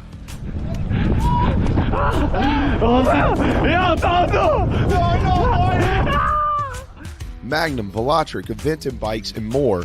And they sell to consumers all across the state and offer outstanding warranties and service after the sale. 5 levels of pedal assist plus a throttle help you handle the southern heat better, but still get great exercise. Bikes are available all ages and sizes. ElectricBikesCharleston.com or stop into their store in Mount Pleasant. Electric Bikes of Charleston, powering Inside the Gamecocks, the show. Bikes are Charleston!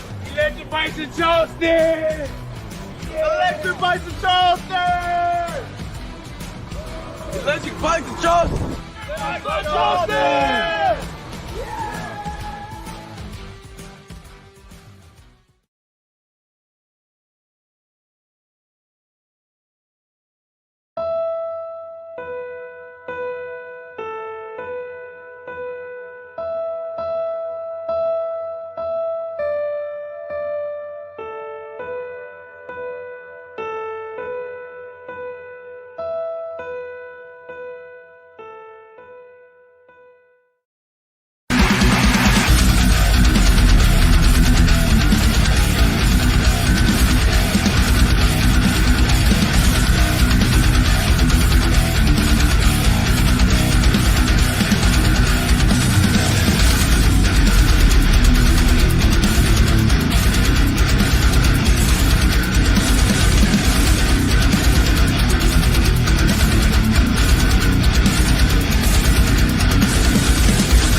All right, Phil. Yeah, man, that thing goes hard. Yeah. Dude, I'm speaking of golf, Craig asked what's Uncle Chris up to? That would be Chris DiMarco, Pat's uncle. He's just playing golf, living the life. You get out there and play every once in a while, and this, that, and the other. Yeah, and this, that, and the other. So I'm working on getting Pat a membership with Traveling Country Club because I was telling him, I said, man, I got to get you in this, man. It's anywhere you go, pretty much, between the two states, or you want to take a day trip just to go play a new course or something, and here are all the deals and this, that, and the other. And so we're working on doing that and then creating like a little traveling group, probably more so for like the spring than anything, and summer, because you can't really do it in the fall unless it's maybe an away weekend. But just hit up all these different courses. Like Craig's here in the chat box, he said he's going to play 4 different courses in Myrtle Beach this weekend. Craig, I hope one of them is True Blue or Caledonia. I'm sure you played those though. So we're working on putting together like a little group. We'll go around, play Santee. We'll go up to Waynesville. We'll go to, Mount Mitchell. We'll go, outside, the Greenville area easily. Some of those courses, some of the Midlands courses come down here, play Stono or wherever. So we're pretty fired up about that. Traveling Country Club is the coolest thing out there in the area in golf. TravelingCountryClub.com. They are teeing up preseason camp coverage here on Inside the Gamecocks, the show. JC's fine. He's been traveling. He's actually in the state and has some things that kind of come up that he's got to work through, and we'll get him in tomorrow. He'll be doing a lot of traveling this week, actually back and forth, and then be kind of settling in Columbia for a couple of weeks here soon, and then he'll go back up, and then guess what? He'll be right back down because we'll be playing football in Charlotte, Phil, in 20 I don't know what that is. 26 days. It was 24, 5, 6 days. Yeah, 26 days. 26 days. So that'll be fun. It's going to be a really good time. Oh yeah, man. I'm excited about the Carolina Rise tailgate. Yes, and I know that. Well, it's got to be more than. Well, I don't want to. Never mind. I'm not going to say a number, but according to that text that he sent us the other night, when was that, Phil? Was that Thursday? It was Wednesday or Thursday last week? It's Thursday, right? I think it was Thursday. I mean, this is going to be a really, really good time. So, get your tickets quickly if you haven't done so. I think there's a link still on the bigspur.com to do that. But it's going to be a lot of fun, and certainly look forward to meeting many of you and watching some ball that day. As we pointed out here, happy birthday, Bill. Happy 54th birthday. And Craig said that he's playing 4 courses this weekend for his 50th birthday. Holy smokes. You boys are getting old. But happy birthday nonetheless. I never would have thought you were 50 years old, Craig. BRC's coming to the tailgate too. Fantastic. Nice. Mentioned a little bit ago that the USA Today Sports preseason coaches poll is out. And of the 66 first place votes, the Georgia Bulldogs received 61, Bama received 4, and Ohio State did receive a vote. South Carolina, for what it's worth, did receive 89 votes, or 89 points, I should say. And so that puts them at 27th, which is just outside of the top 25. But if you are an SEC fan and are interested, you've got Georgia at number 1, Alabama at number 3, LSU at number 5, and Tennessee at number 10. So 4 of the top 10, 3 of the top 5 are out of the Southeastern Conference. And then following that, of teams that are currently in the SEC, Ole Miss checks in at number 22, and Texas A&M checks in at number 25. Interestingly here, Texas, by the way, is at 12, and Oklahoma is at 19, although they're not part of the league this year. Right behind the Gamecocks are the Florida Gators with 63 points. And just a couple of, or 4 behind them. So that would hit Florida at 28th. You've got Texas, San Antonio, Pittsburgh, UCLA, and then the Kentucky Wildcats at 34. And not far behind them is Arkansas and Auburn. So I don't know. And, Mississippi State got 13 votes. Missouri got 11 votes. So what that tells me is that the SEC, everybody knows who the top 3 teams are, or at least they think they know who the top 3 teams are. Probably the top 4 if you want to include Tennessee in that. And then they don't know what the hell to think. That's what it tells me. Yeah, that's The middle of the pack in the East is just a jumble. It really is. Again, I mean, it was the same thing kind of going into last year, just kind of a toss-up after the top two, I think. But Tennessee was more of a question mark heading into last year, too. Yeah. Yeah, because it was like Georgia and then, draw everybody else out of a hat, Vandy. Yeah. Yeah.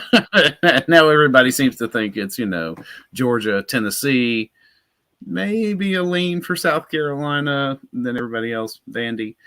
But it's going to be interesting. It's going to be interesting. Do you remember when the top kind of got blown off the backdoor secret to voting in the coaches poll? Do you remember that? Oh, like how few coaches actually fill this ballot out? Yeah. Is that what you? A lot of that came up when Coach Spurrier was questioned about a vote that was on his ballot.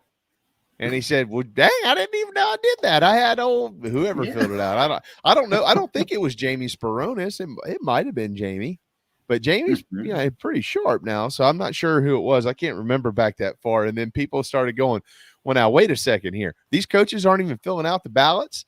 And I could probably hear Steve now if he's sitting in his office. Hey, Coach, what do you think about so-and-so at 17? Well, that sounds right. Pretty good. You might hand me one of them Coors Originals over there? That's right. Sure. Well, all right, Coach. So you're good with UConn at 17? Yeah, that sounds good. How many games they won this year?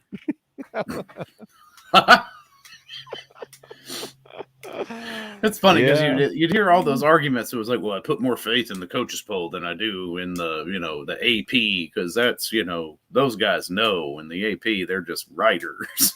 Yeah, I'm like, yeah, well, it's well, I mean, and look, here's the thing. Like Craig said, the USA Today, grad assistants poll, right? Craig said the SIDs vote. That's true in some instances. It's not at every school, and so you've got, but none of these guys have the time to vote on this. Like, none of them do. So if you stop Coach Beamer today, I don't even think he's on this year's board of coaches though, because there's 66 coaches that vote on it, something like that. 63. All right, so there's 63, and I don't think Beamer. Shoot, for that matter, I don't think Dabo is one of them. I don't think either one of them has a vote, and I'm not ever sure. I have no idea how this is chosen every year. But anyways, at the end of the day, like Saban, for instance. Let's not even use the Beamer reference. Let's use Saban. Hey, Nick, can you let us know what your top 25 ballot was this week? Could you imagine the response? Really? I mean, like, hey, he ain't sitting around going, well, I'll tell you what, let's see here. I guess I'll put Tulane at 23. I was just sitting here thinking Tulane. I was like, no, Tulane needs some representation in this top 25. So I'm going to slide. Guys, this is a toughie here. Maybe we should do, okay, I tell you what, go ahead and put, put Oregon State at 18, and then we'll slide to. These guys don't have time for that. No, they have none of it. So I don't know. I don't, and even the SIDs don't. I mean, Steve Fink is fine of an SID as there is in America. That's why they were one of the 11 programs to win a major award for the sports information department across college athletics, and well deserving. I mean, he under his leadership it's really good. It's South Carolina. Coach Fink doesn't have time to sit around all day and come up with some poll to go out on August the 7th. I mean, but I bet you if he did, he'd be sitting there going, well, wait a second here. Let's see, A&M, how many games they win last year? 5. Yeah. I mean, I'd like to say maybe South Carolina should be in the top 25. I don't care that they're not in there. I don't think it's that big of a deal, but kind of like that they're not, one of those situations where it's like, hey, all right, more disrespect. Keep keeping it on there. Yeah. I think if I asked you if you've got the poll pulled up here, do you see anything that really stands out, something that might be a little bit surprising? I would say the one thing that would be a little bit surprising to me would be Oklahoma at 19.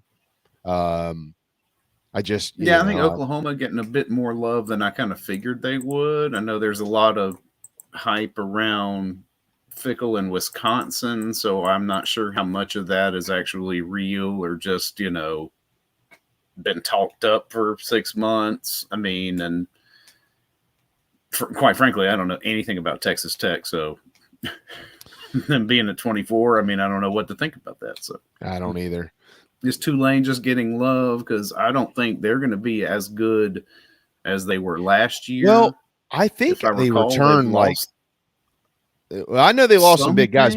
Yeah, but I think they returned like something like 16 starters or something too. So that could justify a preseason ranking. I'd give you that, especially with their finish last year. Yeah. Yeah, I mean, I get it. I mean, I understand it. I think Oklahoma is an interesting case because Brent is already a guy that well, look, they had a losing record last year. I mean, so that doesn't to them, that doesn't happen in Norman, and so you're talking about a team that's going to open up this year. They're going to beat Arkansas State. Well, they should beat Arkansas State in week 1, and then you've got really 3 strange games. You got SMU, then you go to Tulsa, which is, think about that for a second. You got the University of Oklahoma going to Tulsa, Oklahoma in week 3. It's away. Yeah, I see that on the road. Yeah, look at that. It's on the road at Tulsa. Like that would be like Clemson or South Carolina going to Coastal. That ain't happening. Yeah. You know what I mean? So Carolina playing at App, which of course keeps getting kicked down the road. It's going to get kicked out eventually. Yeah. But then after that, guess where they go? They go to Cincinnati. So you have got Cincinnati. Yeah. Mm-hmm. Like any Oklahoma fan is going to look at that and go, we're opening the season 4-0. But if you don't, and then you've got Iowa State afterwards, and you just don't ever know. I mean, I think that Iowa State, I don't know what to think about Cyclones this year, Yeah, I mean, look, Matt Campbell, I feel like kind of missed his window a couple of years ago to take some money and dip out of there, but you just don't know. But then after that, they've got Texas. I mean, it's kind of a strange situation. Remember that Cincinnati game? That is a Big 12 league game because Cincinnati's in the Big 12 now. So when you first glance at that, you go, oh, they got 4 non-cons to open the year. No, they don't. They've got 3, and then they've got Cincinnati, and it's kind of a weird situation with Iowa State and Texas, and then UCF coming to Norman, who also, by the way, is part of the Big 12, and that's Gus Malzahn, and him and Brent Venables know each other. So it's a very strange schedule for Oklahoma. So, they're probably going to have plenty of opportunities to be a top 20 team, but they're going to have plenty of opportunities to also really kind of fall flat on their face as well. So yeah, we finished the year with BYU and TCU too. So it's going to be interesting. I think the Oklahoma fans at BYU in November. Yeah, right. Yeah, that's right. Utah in November. Yeah. You gotta. I like in the Oklahoma folks, in their situation with Brent Venables to Florida and Billy Napier. Like, are they willing to stomach another bad year heading into the SEC, or are they going to just be like, no, if you put up another 500 or worse season, you're gone. I don't know what the buyout is, but I just don't feel like that fan base is going to be happy with 2 mediocre seasons in a row. No, they won. I mean, they only lost 2 games a year from 2015 to 2021, and then 6 to 7 last year. If he's under 500, If him and Billy Napier are under 500 this year, I think there's a good chance both of them are looking for other jobs. I'm serious. Yeah, I think so too. Yeah, I'm with you. I hate to say that. I think it's ridiculous after 2 years, but I think that would happen. No, I think the outcry from the fan bases and the what's probably unreasonable expectations for both from both put them on the street, so to speak. I mean, you got pretty nice parachute and padding you got on that street. Yeah. No, not Brent, man. He's just gonna be. What's happening with Brent? He'll just be hopping right back to Clemson. He'll be come on back. And whatever the boy's name is that they promoted to DC, he gone. Yeah. See ya. Right. Yeah, that guy. Yeah. See ya. You're out. All right, we got to hit our final quick timeout. News on Juice Wells when we return.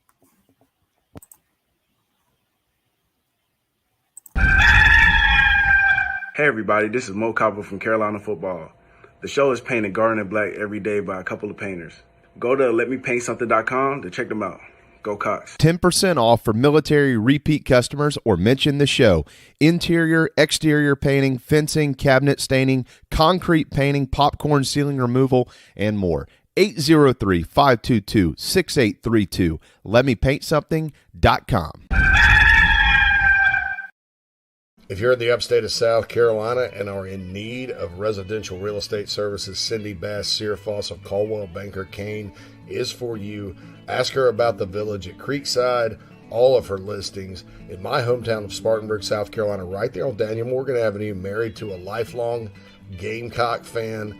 And many of our listeners have already bought homes from her and been 100% satisfied with the detail and care she uses. Cindy Searfoss, 864-414-5271, Caldwell Banker Kane in the upstate for your real estate needs.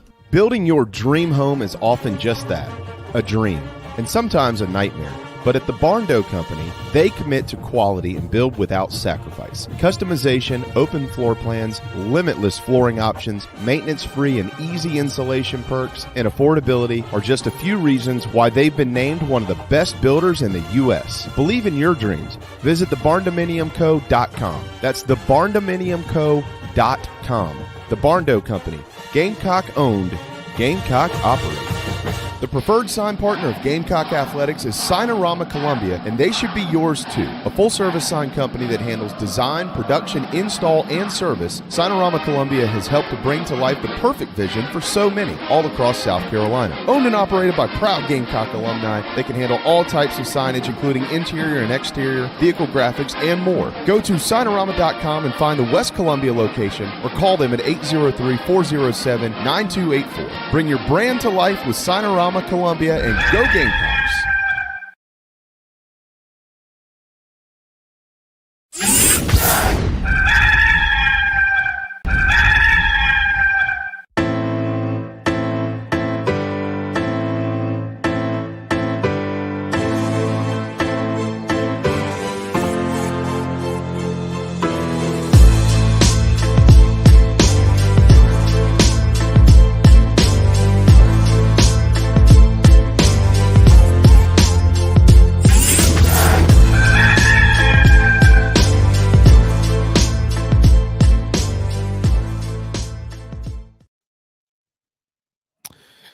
Final quick segment here on Inside the Gamecocks, the show, part of the Chief Sports Network, built by the Barndo Co. The BarndominiumCo.com, where you build your dream home for as low as $160 per square foot. And we just cannot thank Matt Vaughn and Signer. If you need any sign at all, like anything, a sign or a car wrap or anything in the sign industry, there is literally nobody better. There's nobody better. We use them. Everybody uses them.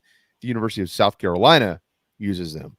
It is Signorama in West Columbia, so spread the news quickly. All right, speaking of spreading the news, Phil, news from the University of South Carolina. Juice Wells has been, no shocker here, named one of 49 players to the 2023 preseason Bolitnikoff Award watch list. He is part of a boatload of players that are getting some preseason recognition. Nicky Miwari is on the watch list for the Bronco Nagurski Award, which is the nation's most outstanding defensive player. Tonka Hemingway has been named to the watch list for the Outland Trophy, which is the nation's most outstanding interior lineman. Mitch Jeter, place kicker, has been named to the Lou Groza Award watch list. You should know what that is. DeCarrion Joyner is up for the Warfel Trophy, named after Danny Warfel, community service with athletic and academic achievement. Tight end Trey Knox has been named to the Mackey Award watch list, most outstanding tight end in the country. Kai Kroger is on the Ray Guy Award watch list. Spencer Rattler is on the Maxwell Award watch list, as is Juice Wells, in addition to the Blitnikoff Award and long snapper and Columbia native Hunter Rogers. The nation's top long snapper award is called the Manley Award. He is on that. Tomorrow, the nation's best quarterback watch list, the Davey O'Brien Award, that will be out. The Doker Award will be announced. That watch list will come out on Wednesday. The Butkus Award for the nation's best linebacker will be announced on Thursday, as it will be the Jim Thorpe Award, which goes to the best DB in the country. The Walter Camp Award watch list comes out on Friday for the most outstanding player. And the Bednarik Award for the best defensive player in college football, that one comes out next Monday. So how many already, is that? Though, catching a lot of preseason love. What, 1, 2, 3, 7? 9 individual players? 9. Yeah. That's pretty good. I think you take that when you can only, start 22. Not considering, of course, special teams. So you got 2 from special teams on there. 3. 3. Yeah, Mitch. Yeah. God, yeah, sorry. 3. You got Jeter, Kroger, and Hunter Rogers. And yeah, I'm still salty about that Ray Guy stuff. So we'll see. Yeah. I remember last year when Beamer said, do these guys even watch the games? Yeah, no. There was a resounding answer there. Shane is obvious. Shane, you nailed it. It's interesting that coaches poll top 25. Actually, Iowa was sitting at 26. So I'm just wondering what people are expecting from the Hawkeyes this year. If I've learned anything, I've learned this. Preseason polls mean not a daggum thing. Yeah. How many times has Texas A&M been in the top 5 in the last 5 or 6 years? Finished. Woo! 7-5. We did it again, boys. All right. As Keith likes to say, 0-4 lost Jimbo. We'll see. We'll see if he can break that tradition this year. I wonder how many times these reporters over there can ask differently the same question. Essentially, who's in charge of the offense? And this weekend, old neck brace Petrino, he said, "Look, I work for him. Yeah. I'm here to do whatever he tells me to do." What are you, Forrest Gump? Shut up! Here to do the best job for him. I'm here to do whatever you tell me to, drill sergeant. We'll see. That's that's like an arranged marriage, like that thing, it could blossom over, time, but it could really just blow up and be ugly. It could get bad real quick. It get real bad real quick. Man.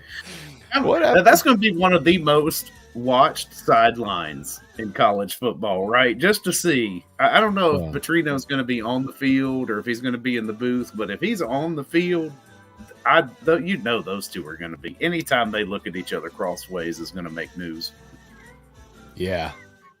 Yeah. One of them, somebody throws a pick or something ridiculous happens. And I'll be anxious to see where game day ends up week 2.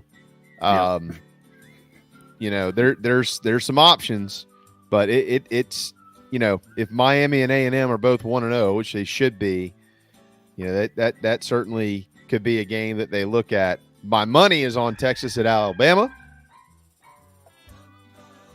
but you never know. All right. Thanks to the great John. Can't miss. If you miss John, you want to go back. He's quite the jokester. And if you missed Talkin Ball with Pat DiMarco, I promise you'll learn something there. He'll be on every week with us throughout football season. We really cannot wait for that.